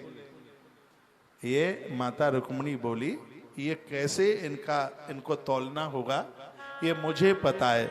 सो माता रुक्मणी ने वो तराजू का जो पलड़ा था वो पूरा का पूरा खाली करा दिया। उसमें सोने की जितनी सामग्रियां थी, जितना भी कुछ था, वो सब बाहर कर दिया, और माता रुक्मिणी ने अपनी साड़ी के छोर की गांठ खोली और उसमें से क्या लिया? माता ने उसमें एक तुलसी का पत्ता बना हुआ था, तुलसी का पत्ता लिया और जैसे ही तराजू के ऊपर रखा तो भगवान लटक गए ऊपर और पलड़ा रख गया नीचे। सत्य भावाने का बहन, ये वस्तु से नहीं तोले जाएंगे, ये अपनी श्रद्धा से तोले जाएंगे। अपना भूत वर्तमान भविष्य, तुलसी के 3 पत्ते में यही तो है। हमने अपना पूर्व वर्तमान और आने वाला समय सब कुछ भगवान को समर्पित कर दिया हो, वो तुलसी है। तुलसी ज्ञान वैराग्य भक्ति हमें देती है, वह तुलसी है जो हमें जीना और मरना सिखा देती है। भगवान तुलसी से अति प्रसन्न होते हैं।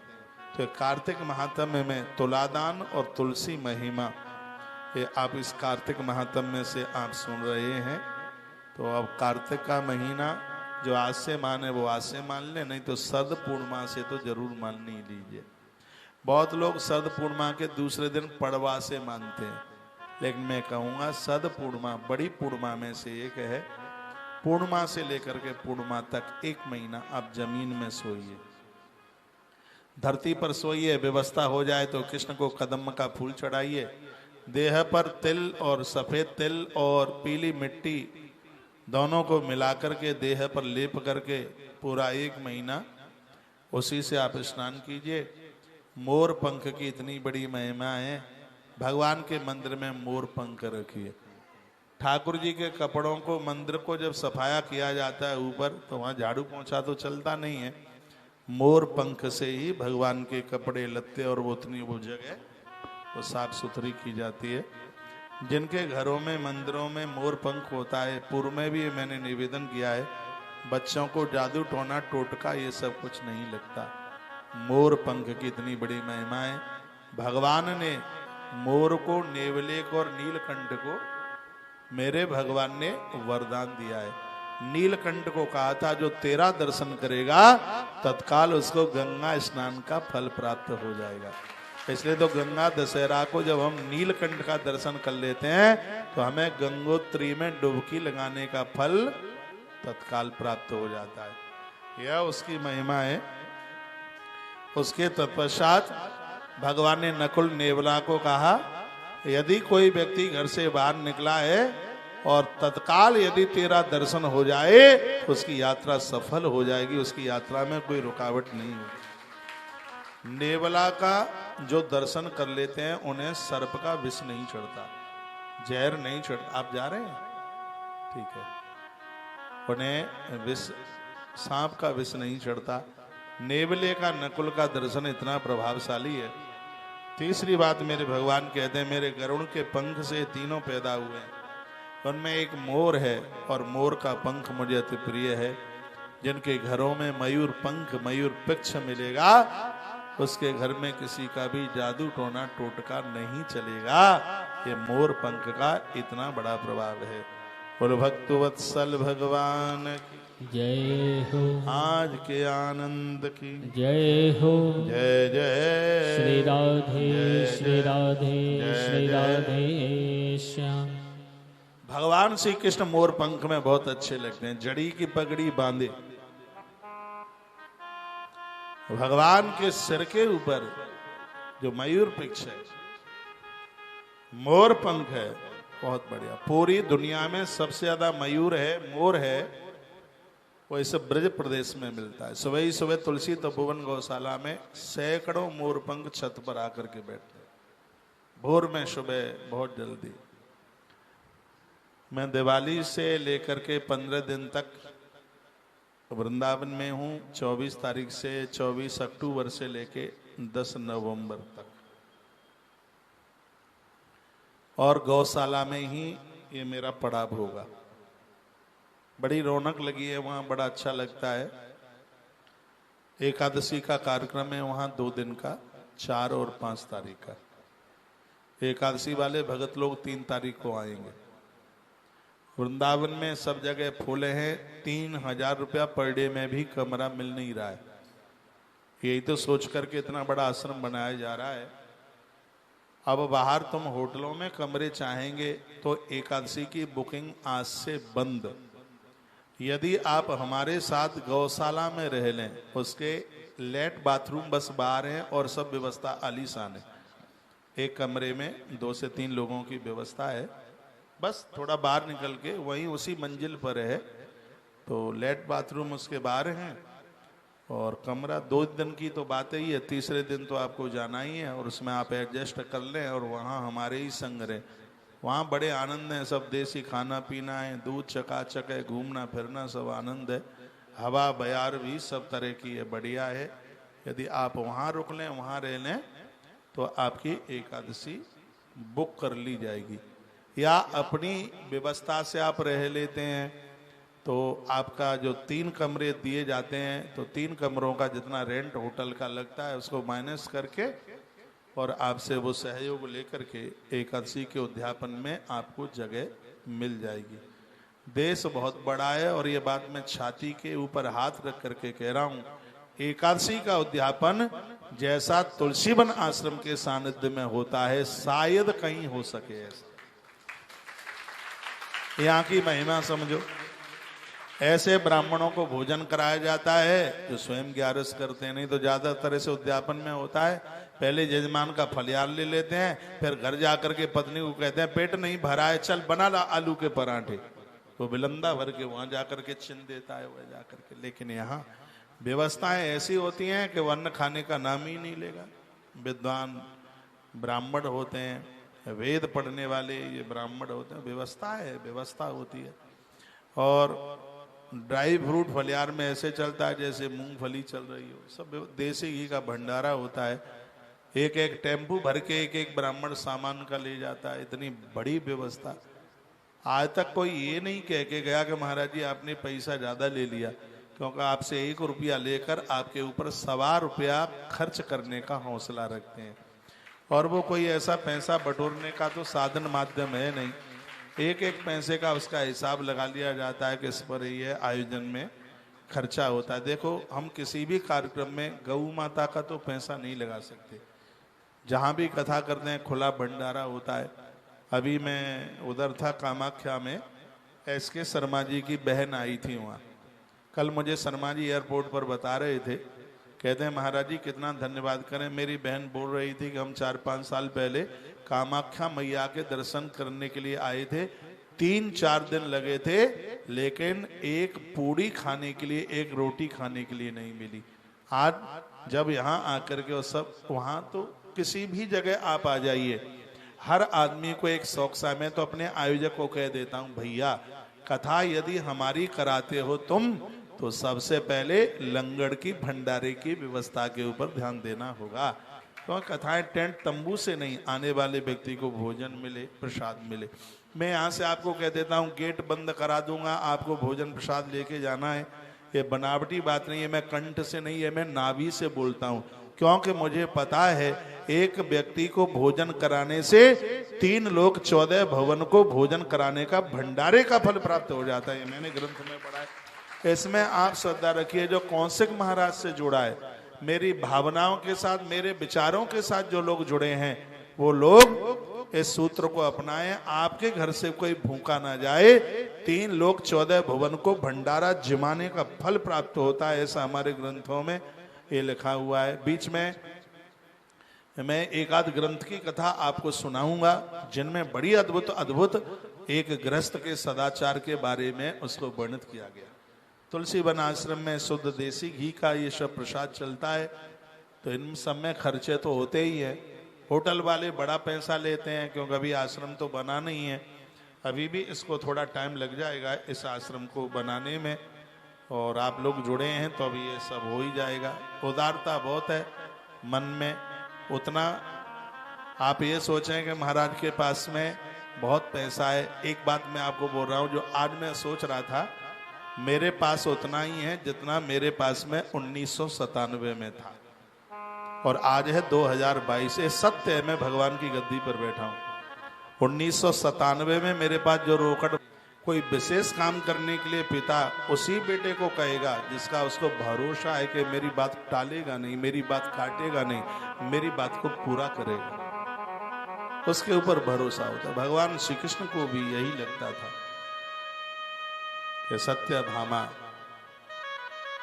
मेरे कार्य में अपना सब कुछ भूल करके सहयोगिनी बनती है।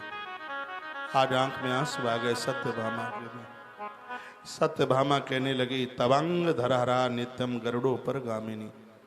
जब जब कहीं आप बाहर गए गरुड़ों पर बैठ करके और पत्नी को ले जाने की बात रही तो पहला नंबर मेरा ही आपने लगाया, रुक्मिणी दीदी का नंबर सेकंड नंबर दूसरे नंबर पर था।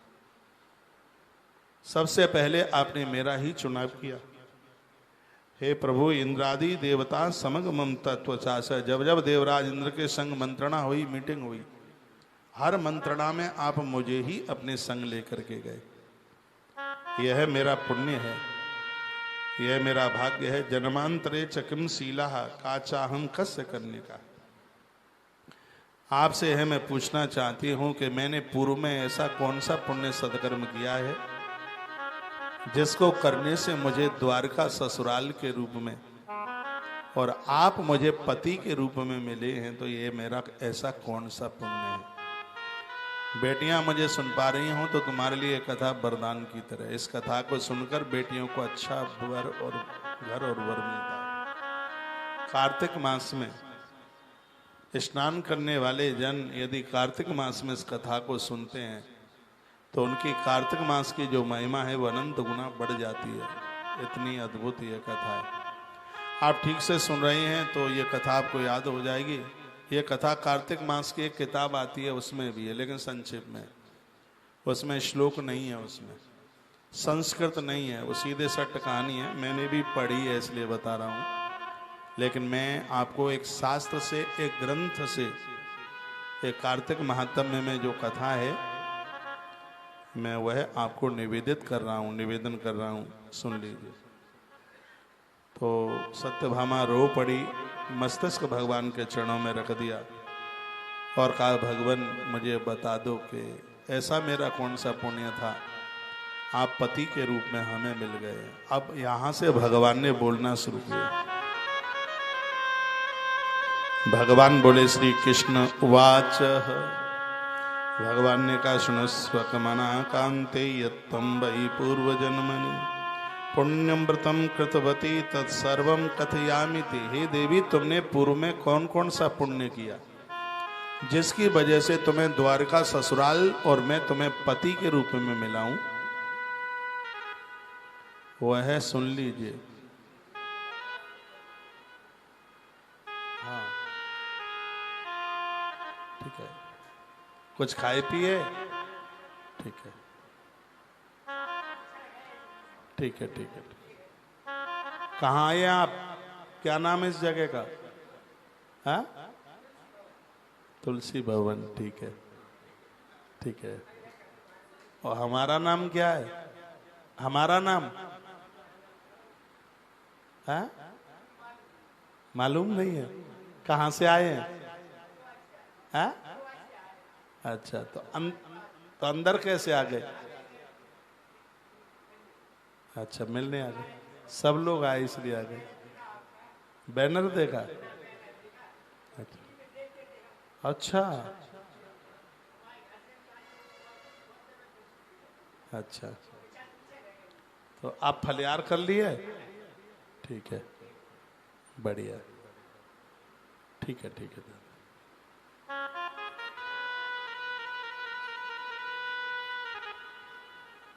देवता किसको कहेंगे? ऐसे भोले भाले सीधे लोग ही तो देवता होते हैं, जिनको छल नहीं, कपट नहीं, राग नहीं, द्वेष नहीं। हमें तो वही देवता लगते हैं।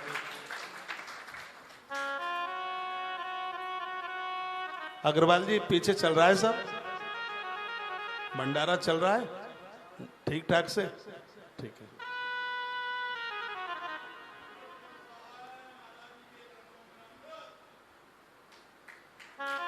चलो,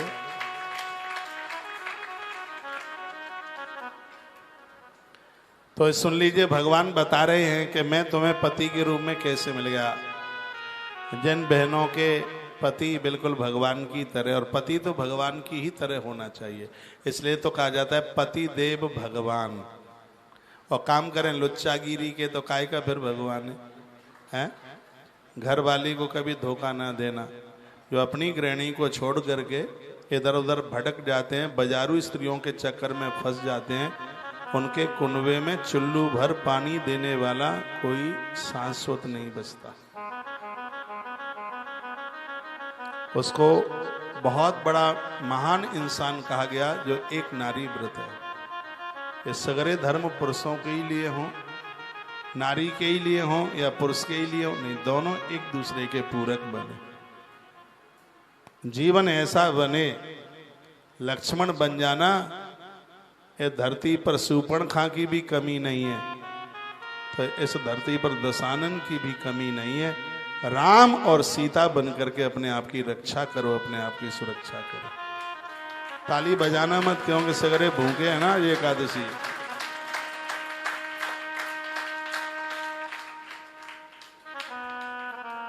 इतनी जोर से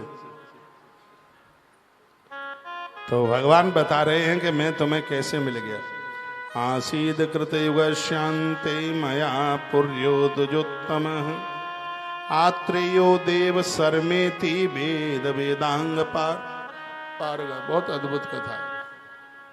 भगवान कहने लगे सतयुग की बात थी, धरती पर एक ब्राह्मण पैदा हुए थे जिनका नाम था देव शर्मा। ब्राह्मणों के जितने लक्षण गुण होते हैं वो सब उनके पास में थे, सब उनके अंदर थे वो। तो तबई व पुत्र मनमे सचवई पितृदोषी तव का साधवम या तो कुसिद्ध हरणार्थनु हिमाद्री पद जवने चेतुस्ती यतस्ततः। वह हिमालय में जहाँ जिस स्थान पर गंगा बहती है और आज उसको गंगा द्वार लिखा है, आज इसको हरिद्वार के नाम से जानते हैं। हे देवी, वो हरिद्वार में वो वास करते थे। तुमने मुझे पूछा है, मैं बता रहा हूँ।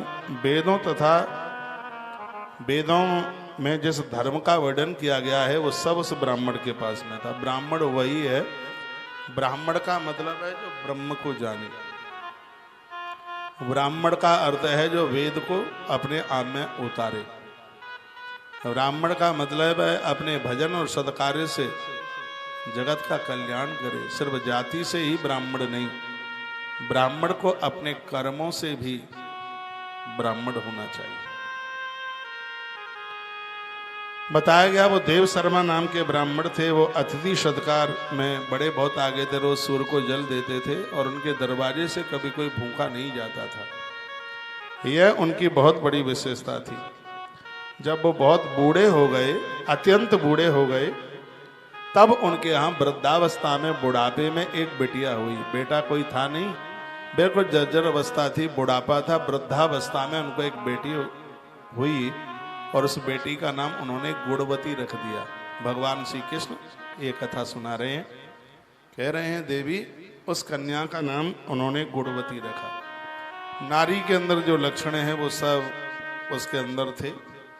जब वह ब्राह्मण देवता यज्ञ करते थे तो उनकी बिटिया पूरी तैयारी करती थी गुणवती। उनके द्वारा एक गुरुकुल चलाया जाता था। उनके गुरुकुल में बच्चे पढ़ते थे, वेद अध्ययन करते थे। इन्होंने उन बच्चों को ही अपने पुत्र के रूप में, संतान के रूप में समझा।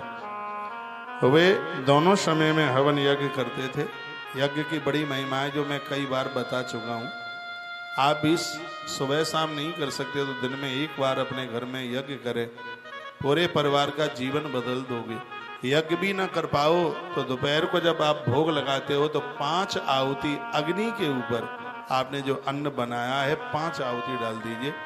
सगरे देवता पुरखे पूर्वज सब तृप्त हो जाएंगे, क्योंकि अग्नि के माध्यम से आहुति सीधे भगवान नारायण के उदर में पहुंचती है। तो एक समय की बात थी, एक दिन वो बैठे बैठे सोच रहे थे मेरी बेटी विवाह के लायक हो रही है, बेटी के लिए मुझे कहीं घर वर देखना है। बेटियां तो हाली सयानी हो जाती हैं। गुणवती देखते देखते वो बड़ी हुई। कृष्ण कहते ततो गुणवती श्रुत्वा, गुणवती ने देखा कि मेरे पिताजी मेरे विवाह की चर्चा कर रहे हैं, तो वो शर्मी ली। वो शर्म के मारे अंदर कोठरी में घुस गई। और पहले होता ही ऐसा था, जब बच्चों की शादी की बात चलती थी तो वो छिप जाते थे, और जिस दिन से शादी की बात शुरू होती थी तभी से बेटियां रोना शुरू कर देती थीं। और आज तो जिस दिन से शादी की शुरुआत हो जाती है, बात शुरू हो जाए, उसी दिन से चेहरे पर मुस्कुराहट आ जाती है। पापा हमारी शादी करने, दीदी पापा ने हमारे लिए घर देखा है, देखो ये फोटो है, पापा ने घर देखा है। कुछ हमारे इस हिंदू धर्म में, सनातन धर्म में कुछ चीज़ें, यूँ तो सभी चीज़ें, लेकिन कुछ चीज़ें ऐसी हैं वो बड़ी बेजोड़ हैं, जिनका कोई तोड़ नहीं है। जितनी मान मर्यादाएं, आदर सम्मान मनुष्य के लिए जीवन जीना जितना अपने धर्म में है, ये किसी दूसरे धर्म में दिखाई नहीं देता। इसलिए आज पूरा विश्व सनातन धर्म को मत्था टेकने को तैयार हो गया, सब आदर करते हैं। दुबई में मुसलमान लोग ज्यादा हैं। ऐसी धरती पर भी प्रभु राम जी का एक बहुत बड़ा अद्भुत मंदिर बनने को, अभी कल दशहरा को उसकी ओपनिंग हो गई है। कल दशहरा था, इतना बड़ा मंदिर, और मुस्लिम कंट्रियों में तो ये क्या है, ये अपने सनातन धर्म का प्रभाव है। ऐसा धर्म था नहीं, ऐसा धर्म है नहीं, और ऐसा धर्म होने वाला भी नहीं है। हम और आप बड़े बड़भाग्य भाग्यशाली हैं कि सनातन धर्म में हमारा जन्म हुआ है। तो पिता उस बेटी के लिए घर वर देखने के लिए चिंतित हो रहा था। उसी दिन से गुड़वती ने रोना शुरू कर दिया। भगवान श्री कृष्ण समझा रहे हैं, और वह कहते हैं कि उस पिता ने अपनी बेटी के लिए अपने गुरुकुल में से ही एक बच्चे का, विद्यार्थी का चुनाव कर लिया। वह बालक बड़ा लायक था, समझदार था, अतिथि सेवा करने वाला था। उस ब्राह्मण देव शर्मा ने उसे ही अपना दामाद जामाता चुन करके अपनी बेटी का कन्यादान उसी के हाथ कर दिया। और वह गुरुकुल का विद्यार्थी बालक अपनी पत्नी गुणवती के साथ बड़े आनंद पूर्वक रहने लगे। समय चलता रहा, धार्मिक थे। प्रारब्ध की कोई ऐसी बात रही होगी, प्रारब्ध में कुछ रहा होगा। ऐसा नहीं सोचना चाहिए कि वो इतने धार्मिक थे, इतने पूजा पाठ थे तो करते थे, तो उनके पास इतना दुख क्यों आ गया। तो क्या पांडव धार्मिक नहीं थे? क्या पांडव भगवान के भक्त नहीं थे? इसमें कोई संशय नहीं किया जा सकता। पांडव भगवान के भगत नहीं, परम भक्त हैं। और आप देखो तो कष्टों में तो कोई कमी नहीं है। बड़ी तकलीफें चल करके आई। उनको 12 वर्ष का वनवास मिला, उन्हें 13वें वर्ष का अज्ञातवास, उन्हें राजधानी से बाहर कर दिया गया। युद्ध में उनका अभिमन्यु जैसा पुत्र मौत को प्राप्त हो गया। कितनी दिक्कत, कितने कष्ट रहे होंगे। कभी इन पांडवों ने भगवान को ये नहीं कहा, प्रभु आपने हमें कष्ट क्यों दिया। कभी प्रारब्ध में ऐसा कोई कार्य हो सकता है क्या? भीष्म पितामह भगवान के कम भगत हैं? बाणों की सैया पर गिरना पड़ा, कोई अपराध हुआ होगा, उसका परिणाम था। तो कभी भी हम भगवान को ये उलाना ना दे, हम दिन रात आपकी पूजा करते हैं, आपको मत्था टेकते हैं, ये करते हैं, वो सब करते हैं। आपने हमारे जीवन में दुख क्यों दे दिया है? यदि हम और आप भगवान के भक्त हैं तो प्रार्थना करके हमें भगवान को ये कहना चाहिए, हे प्रभु आप प्रसाद में दुख दोगे तो हम उसे भी लेंगे, क्योंकि प्रसाद आपके द्वारा दिया जा रहा है। आप जो भी देते हैं जीव के कल्याण के लिए ही देते हैं, चाहे आप विष दें और चाहे आप अमृत दें। दोनों में से कुछ भी आप देते हैं वो जगत कल्याण के ही लिए देते हैं। विष के लिए प्रार्थना आपने ही तो भूत भावन से की थी। जहर निकल गया है, इसको आप पी लो, आपने ये उनको बोल दिया था। तो आपकी कृपा है, जिसके ऊपर है उसको तो जहर भी नहीं मार सकता। महादेव नीलकंठ हो गए। आप प्रसाद में अमृत देंगे तो हम अमृत लेंगे, आप प्रसाद में जहर देंगे तो हम वह भी ले लेंगे। मांग इतनी सी है, जैसे आपने महादेव को जहर पचाने की शक्ति दे दी, उसी प्रकार से आप हमें इस दुख को झेलने के लिए सहन शक्ति दे दीजिए। यह हमारी आपसे मांग है। ये प्रभु से मांगे, यह भगवान से मांगे, परमात्मा से यह प्रार्थना कीजिए। तो भगवान श्री कृष्ण कहते हैं क्या हुआ, एक दिन की बात थी, एक समय की बात थी। गुड़वती का पति किसी हिंसक पशु ने उसको मार डाला। उसके पिता को, गुड़वती के पिता को यह सूचना मिली कि सिंह ने अपने पंजों के द्वारा मेरे दामाद को समाप्त कर दिया है। वो बचाने के लिए गया तो युद्ध में वो देव शर्मा ब्राह्मण, भगवान श्री कृष्ण कहते हैं कि गुड़वती का पिता भी मारा गया। अनाथ हो गई गुड़वती। आत्महत्या करने के लिए हरिद्वार में गंगा बहती है, वो गंगा के किनारे पहुंची, मरने को जा रही थी। इतने में सामने से एक महात्मा जी चल करके आ गए। साधु का दर्शन सदैव शुभ होता है। संत दरस जीमी पातक डरई, महापुरुषों का दर्शन बहुत बड़ी बड़ी आपदा और विपत्तियों को दूर कर देता है। भगवान कृष्ण कहते हैं साधु का आना हुआ। गुड़वती डूबने के लिए जा रही थी, गंगा जी में मरने के लिए जा रही थी। इतने में साधु ने उसे रोक लिया। महात्मा ने कहा बेटी ये क्या कर रही हो? वह रो पड़ी और कहने लगी गुरुजी मैं अनाथ हो गई हूं, मेरे पति चले गए, मेरे पिता चले गए, मैं निसंतान हूं, मेरे कोई औलाद नहीं, अब मैं किसके लिए मैं जीवन जीऊं? युवा अवस्था में मेरी मांग का सिंदूर उड़ गया। कृष्ण कहते हैं कि हे सत्यभामे, उस गुड़वती की आंख के आंसू वो महात्मा पहुंचने लगे और वह कहने लगे हे देवी बेटी, सबके भगवान है, परमात्मा कभी किसी को अकेला नहीं छोड़ता है। और मैं तुझसे यह कहता हूं कि कल से कार्तिक आरंभ हो रहा है। भगवान कृष्ण समझा रहे हैं। उस महात्मा ने कहा कि कल से कार्तिक आरंभ हो रहा है और बिटिया तू इस कार्तिक में रोजाना तू गंगा जी स्नान कर। कार्तिके माशये नित्यम तुला संस्थे दिवाकरे प्रातस्नाशंत ते मुक्ता महापातकिनो पिच। बेटी पूर्व का कोई पाप रहा है, अपराध रहा है जिसकी वजह से तेरे पति की मृत्यु हो गई है। पूर्व का कोई अपराध पाप रहा है, उसकी वजह से ऐसा हुआ है। लेकिन कल से जो कार्तिक महीना शुरू हो रहा है, इसमें सालराम भगवान को तू रोज तुलसी चढ़ा, दिवाकरे भगवान सूर्य देवता का दर्शन कर, प्रातः भोर में सूर्य उदय होने से पहले स्नान कर गंगा जी में, तो महापातकिनो पिबा। जितना भी बड़ा अपराध होगा वो कार्तिक मास के महात्म्य के द्वारा वो सब समाप्त हो जाएगा, ये भगवान बोले। आज की एकादशी के दिन कार्तिक महात्म्य सुनने से 10-10 गायों का गोदान करने का फल मिलता है, इसलिए तो आपको कार्तिक मास सुना रहा। पापांकुशा एकादशी आज, लेकिन इसका अर्थ ये नहीं है कि पापांकुशा एकादशी को कार्तिक महात्म्य सुन लिया तो अब तो कोई गौदान की जरूरत ही नहीं है।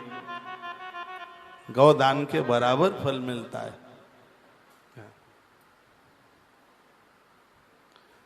और वो भी हम वृंदावन की धरती पर सुन रहे हैं, और ज्यादा आनंद हो रहा है। आपको अच्छा लग रहा है? बात समझ में आ रही है? आ रही है तो गर्दन हिला। बहुत बढ़िया, मत बोलिए। तो भगवान श्री कृष्ण इस कथा को सुना रहे हैं। वो कहते हैं कार्तिकेय मास ये नित्यम तुलसा संस्थे दिवाकरे। उस महात्मा जी ने कहा था गुड़वती को कार्तिक नहाकर सालराम पर तुलसी चढ़ा के और सूर्य भगवान को 1 लोटा पानी रोज दो। नियम ये है कि सुबह आप जागते हैं, स्नान करते हैं, पूजा करो, भगवान की अर्चना करो, अर्चना के बाद फिर 1 लोटा जल भगवान को समर्पित करो। या आप नदी स्नान करने को गए हैं तो स्नान आपने किया है और वहीं खड़े होकर के आपने सूर्य भगवान को अर्घ दे दिया है, फिर अपना पूजा पाठ कीजिए, ये भी विधान। तो भगवान कहते हैं कि उस महात्मा ने ऐसे समझाया, प्रातः स्नायंत ते मुक्ता। कार्तिक में तू पूरा महीने भर स्नान करेगी तुलसी को पूजेगी तो महापातक किनो विवाह, जीवन में कोई ये पाप नहीं रहेगा, अपराध नहीं रहेगा। ये उन्होंने कह दिया। स्नानम जागरणम दीपम तुलसी वन सेवनम कार्तिकेये प्रकुर्वन्ति ते नरा विष्णु मूर्तया। वो लोग साक्षात भगवान विष्णु की मूर्ति हैं जो कार्तिक में इतने काम करते हैं। कितने काम? स्नानम, जो कार्तिक मास में सूर्य उदित होने से पहले रोज नहाते हैं, वह साक्षात विष्णु है, वह भगवान नारायण है। दिसंबर जनवरी में पूरे एक हफ्ते की एब्सेंट मार देते हो नहाने में, पता है मुझे। 8-8 दिन नहीं नहाते, वैसे भींगा कपड़ा पोंछ लेते हो। सब नहीं, कुछ है। हम और राममोहन शास्त्री जी आचार्य जी एक दिन बोल रहे थे कि सरकार रेल के डिब्बे में बाथरूम क्यों नहीं बना देती नहाने के लिए, स्नान घर क्यों नहीं। जब उन्होंने मल विसर्जन की व्यवस्था करी तो नहाने की व्यवस्था और कर देते। तो मैं उन्हें बोल रहा था कि सरकार जानती है, उसे ये पता है कि सिगरेट बिना नहाए बिस्किट खाने वाले हैं, इनको नहाने की जरूरत है ही नहीं। ये सब तुम ही जैसे होते तो हो सकता है कोई रेल मंत्री तुम जैसा बन गया होता, तो हो सकता है कि वो गुसल खाना भी बना देता नहाने के लिए। लेकिन ज़्यादातर ऐसे बहुत % में तो लोग बिना नहाए ही खाते पीते हैं। हमारे ग्रंथ में लिखा है कि जो स्नान करने के बाद अन्न खाता है उसके पेट में गैस नहीं बनती। कल मैं कामाख्या में भी बोल रहा था, गुवाहाटी में, ये गैस इतनी खतरनाक बीमारी है, इससे हार्ट अटैक पड़ता है। गैस इतनी खतरनाक ये है बीमारी है, और ये बीमारी इसलिए हो रही है क्योंकि आप रात के 12 बजे खाते हैं। यह बीमारी इसलिए हो रही है क्योंकि आप बिना नहाए खाते हैं। ये संकल्प ले लें कि बिना स्नान किए अन्न पेट में नहीं जाएगा। आप स्वस्थ देखें अपने आप को, आपके पेट में दर्द नहीं होगा, आपका पेट फूलेगा नहीं। बहुत लोगों को सुबह पेट खाली करने के लिए 1 घंटा या 4-4 घंटे इंतजार करना पड़ता है। वो क्या नाम था उनका, राजू श्रीवास्तव, बड़ा अद्भुत बंदा जो आज नहीं है। वो एक अपने एडवर्टाइज में बोला करते थे, पेट सफा तो सगरे रोग दफा। हाँ, 2 चीजें पेट से ही पैदा होती हैं, एक है बीमारी और एक है बेईमानी। इसलिए पेटा साफ हो तो तब होगा जब आप ये नियम बना लें, नित्य स्नान करना है, रोज नहाना है। तो भगवान कहते हैं, जब उस महात्मा ने ये बात कह दी कि कार्तिक में सुबह स्नान करके ये करना है, तो भगवान कहते हैं कार्तिक में 5-4 काम ऐसे हैं जो इन कामों को करता है तो सत्यभामा वह स्त्री पुरुष साक्षात विष्णु और लक्ष्मी की तरह है।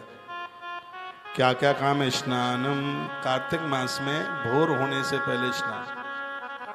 फिर लिखा है जागरणम, रात्रि को सोने से पहले भले ही 5 मिनट कीर्तन करें, भगवान के नाम का कीर्तन कीजिए। तीसरा है दीपम, सुबह शाम घी के दिए जलाइए, घृत दिया जलाइए। कार्तिक मास में घिया का दिया बड़ा अद्भुत है, घृत दिया जलाइए। और तुलसी वन सेवन, तुलसी का पत्ता मुख में डालिए, तुलसी का दर्शन कीजिए। कार्तिके ये प्रकुर्वन्ति ते नरा विष्णु मूर्तया। कार्तिक में जिसने ये 4 काम कर लिए वो मनुष्य नहीं, मनुष्य का चोला पहने हुए साक्षात विष्णु हैं, भगवान नारायण है वो।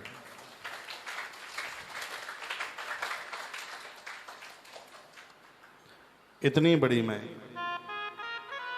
इतना बड़ा आनंद है। इत्थम दिनत्रयामपि कार्तिके ये प्रकुर्वते देवानामपि ते बंधा किम थेरा जन्मतः कृतम।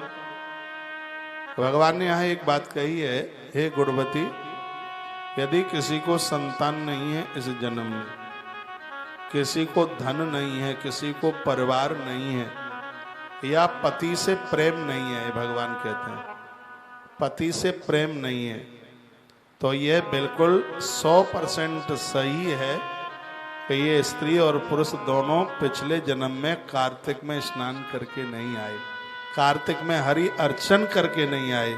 इन्होंने कभी कंठ में तुलसी नहीं पहनी, इन्होंने हे देवी कभी गंगा जल का आचमन नहीं किया।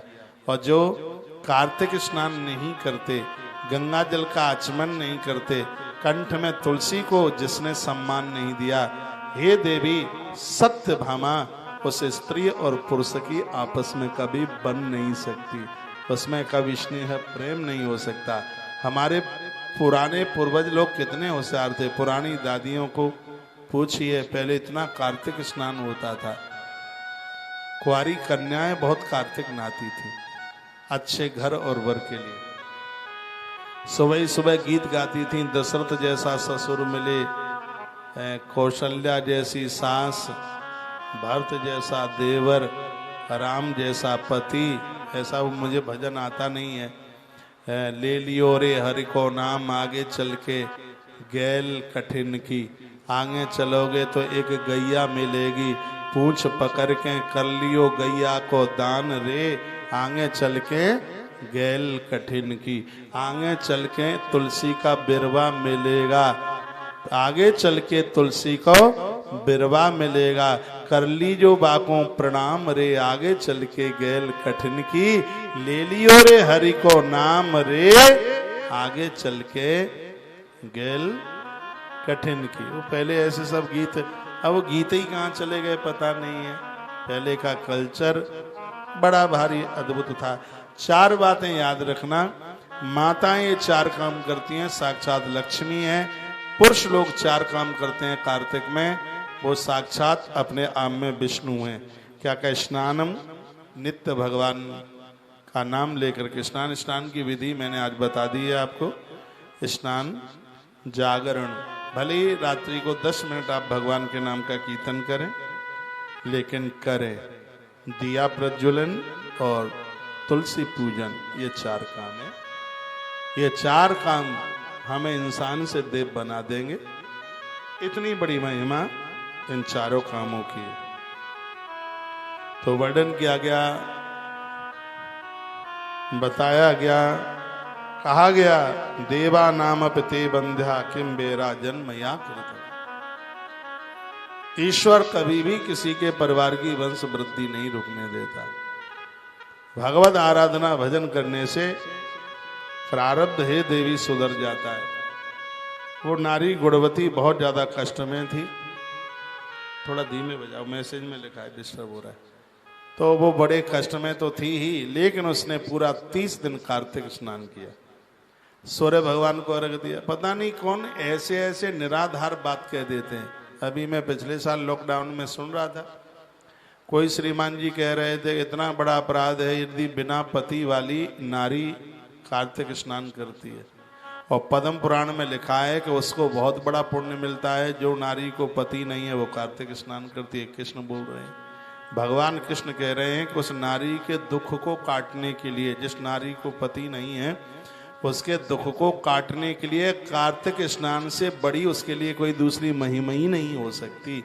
ये वर्णन किया उसको। एकादशी, तीर्थ, अर्चन, सेवन, ये तो है ही। उस नारी के लिए कार्तिक की बहुत बड़ी महिमा बताई गई। मैं प्रमाण के साथ बोल रहा हूँ, पद्म पुराण मेरे सामने रखा हुआ है, इसमें आप अपने अपने घर इसको आप पढ़ सकते हैं। पद्म पुराण का उत्तरखंड है जिसमें कार्तिक महात्म्य है। उत्तरखंड में कार्तिक महात्म्य की अद्भुत ढंग से इसकी बड़ी विवेचना की गई है, बताया गया। 91 नंबर का अध्याय है उत्तरखंड पद्म पुराण। अब मैं बोल भले ही रहा हूं, ये आपके पास पद्म पुराण होगा ही नहीं, क्यों 25,500 रुपये का आता है, 20,500 का। ये तो मैंने लिया तब ये रेट थे, अब और ज्यादा का आ रहा होगा। मुझे किताबों का बड़ा शौक। 20,500 रुपये की किताब नहीं तो प्रमाण देंगे कहाँ से? हाँ, कई खंडों में पूरा पोथन है, संस्कृत का ग्रंथ है पद्म पुराण, बड़ा अद्भुत है। गीता प्रेस की संक्षिप्त 250 रुपये वाली है किताब, तो उसमें तो कहाँ मिलेगा ये? ये विस्तार पूर्वक पद्म पुराण में 55,000 श्लोक हैं, साधारण ग्रंथ नहीं है। हम जन्म से लेकर मृत्यु तक, सुबह से लेकर रात तक और रात से लेकर के सुबह तक जो भी जीवन जीते हैं वो सब पद्म पुराण के अंतर्गत है। इतना अद्भुत ग्रंथ है ये। और इसमें उन माताओं के लिए अद्भुत कार्तिक मास का महात्म्य बताया जिनको पति नहीं है, उनके लिए कार्तिक महिमा। ये तो सबके ही लिए। कोई बोल रहा था कि जो स्वागिल हैं जिनको पति है वो एकादशी वो नहीं कर सकती, माता पार्वती एकादशी करती है। शंकर बाबा ऊपर नहीं चले गए कहीं पधरा करके, भोलेनाथ, लेकिन माता पार्वती 11 करती है। लक्ष्मी माता स्वयं एकादशी करती है। इस मृत्यु लोक में ऐसे में कितने प्रमाण आपको बता दूं।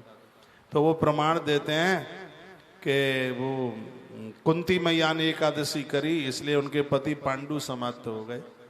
कुंती मैया की एकादशी से पांडु समाप्त नहीं हुए, पांडु ने एक महात्मा के साथ में एक बहुत बड़ा अपराध कर दिया था, उसकी वजह से उनकी मृत्यु हो गई।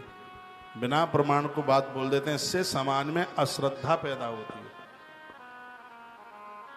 बात बोली जाए, बात कही जाए वो प्रमाण के साथ। वैसे भी धर्म कर्म से लोग ऐसे भाग रहे हैं जैसे अच्छा ब्राह्मण शराब की दुकान से भाग रहा है और उसमें कुछ ऐसी थोतली बातें बोल दी जाए। मुझे कोई परसों फोन करके पूछ रहे थे क्यों गोपियां नहा रही थी तो भगवान श्री कृष्ण ने क्या उनके वस्त्र उठाए, क्या आप भागवत की कथा कहते? मैंने कहा बिल्कुल नहीं उठाए, बिल्कुल नहीं, कोई उन्होंने चीर नहीं चुराया। उन्होंने ऐसा कृष्ण है द्वारकाधीश और ऐसा काम भगवान कभी कुछ नहीं कभी कर ही नहीं सकता। ये हमारे धर्म को बदनाम करने के लिए क्या क्या प्रवचन तैयार किए गए। कृष्ण ब्रह्म है, गोपी जीव है। परमात्मा ने वस्त्र का हरण नहीं, ईश्वर ने अविद्या का हरण किया है, अविद्या का हरण। और आज के समय में ऐसा कोई नहीं करेगा तो भगवान कहाँ से करेंगे ऐसा? कोई स्त्री नहा रही हो और कोई आदमी निकले उसके लहंगा फरिया उठा के ले जाए, नहीं हो सकता। लेकिन अपने धर्म को बदनाम करने के लिए सब बातें और ये मनगढ़ंत बातें ये सब बिल्कुल ठीक नहीं है। मैं बहुत आग्रह पूर्वक निवेदन करूंगा, मेरी बात को आपको विश्वास जचता है तो ही आप कीजिए। मैं जो बोल रहा हूं इसके करने से जितना पुण्य है वो सब तुम्हारा और जो अपराध लगता है वो सब मेरा। अपराध भगवान मेरी झोली में डाल दे, पुण्य सब आपको दे। चाहे सदभा स्त्री है, चाहे वैधव्य स्त्री है, चाहे कुंवारी कन्या है, बूढ़ी है, युवा नारी है, सबको कार्तिक स्नान करना चाहिए, ऐसा भगवान श्री कृष्ण कहते हैं। भगवान कृष्ण ने ये बात कह डाली।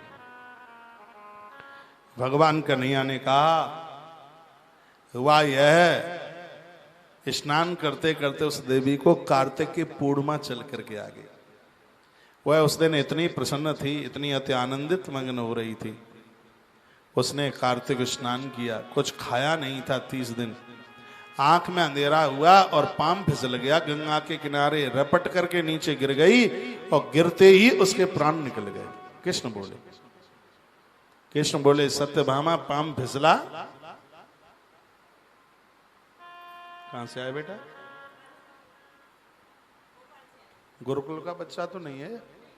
अच्छा, ऐसे ठीक है बेटा।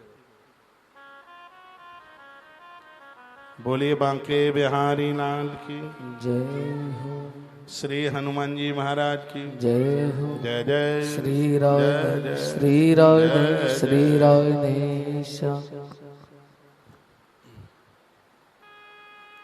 भगवान बोले कि जैसे उसका पांव फिसला मृत्यु बहाना बन गई और गंगा के किनारे ही उसके प्राण निकल गए।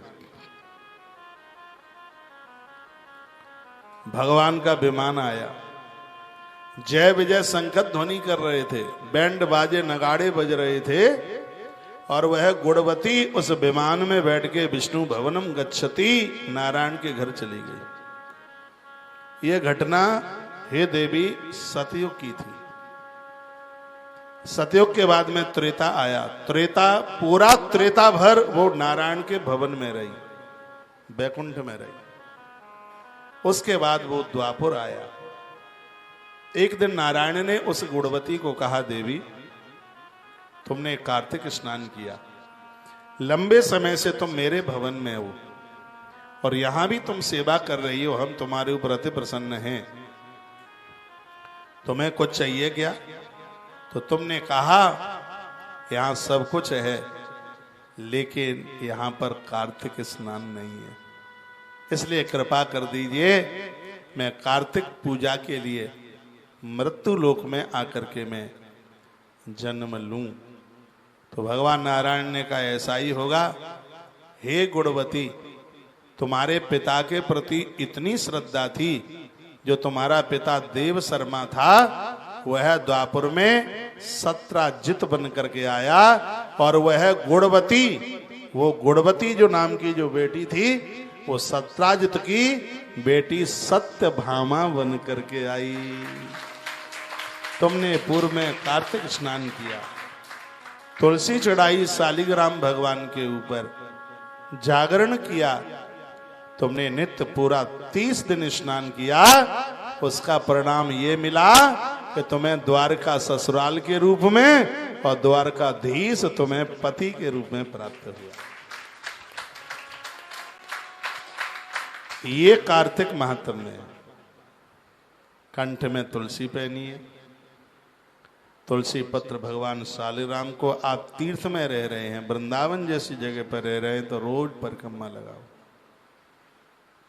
रोज नहीं लगा सकते हो तो दूसरे तीसरे दिन लगाओ। गंगा जल का आचमन करो, यमुना की पूजा करो। ग्रंथ में तो लिखा है 1 तुलसी का पौधा रोज लगाओ, 30 पौधे तुम्हारे यहाँ हो जाएंगे। छत पर लगा लो, 30 हो जाएं तो जरूरतमंद लोगों को वितरित कर दो, बांट दो, पियर वालों को दे दो, ससुराल वालों को दे दो, एक आध दीदी के यहाँ भिजवा दो, और जिसको जरूरत हो उसे दे दो। और कोई लेने को तैयार ना हो पावे तो हमें दे दो, हम ले लेंगे। तुलसी का गमला यहाँ लगा रहेगा।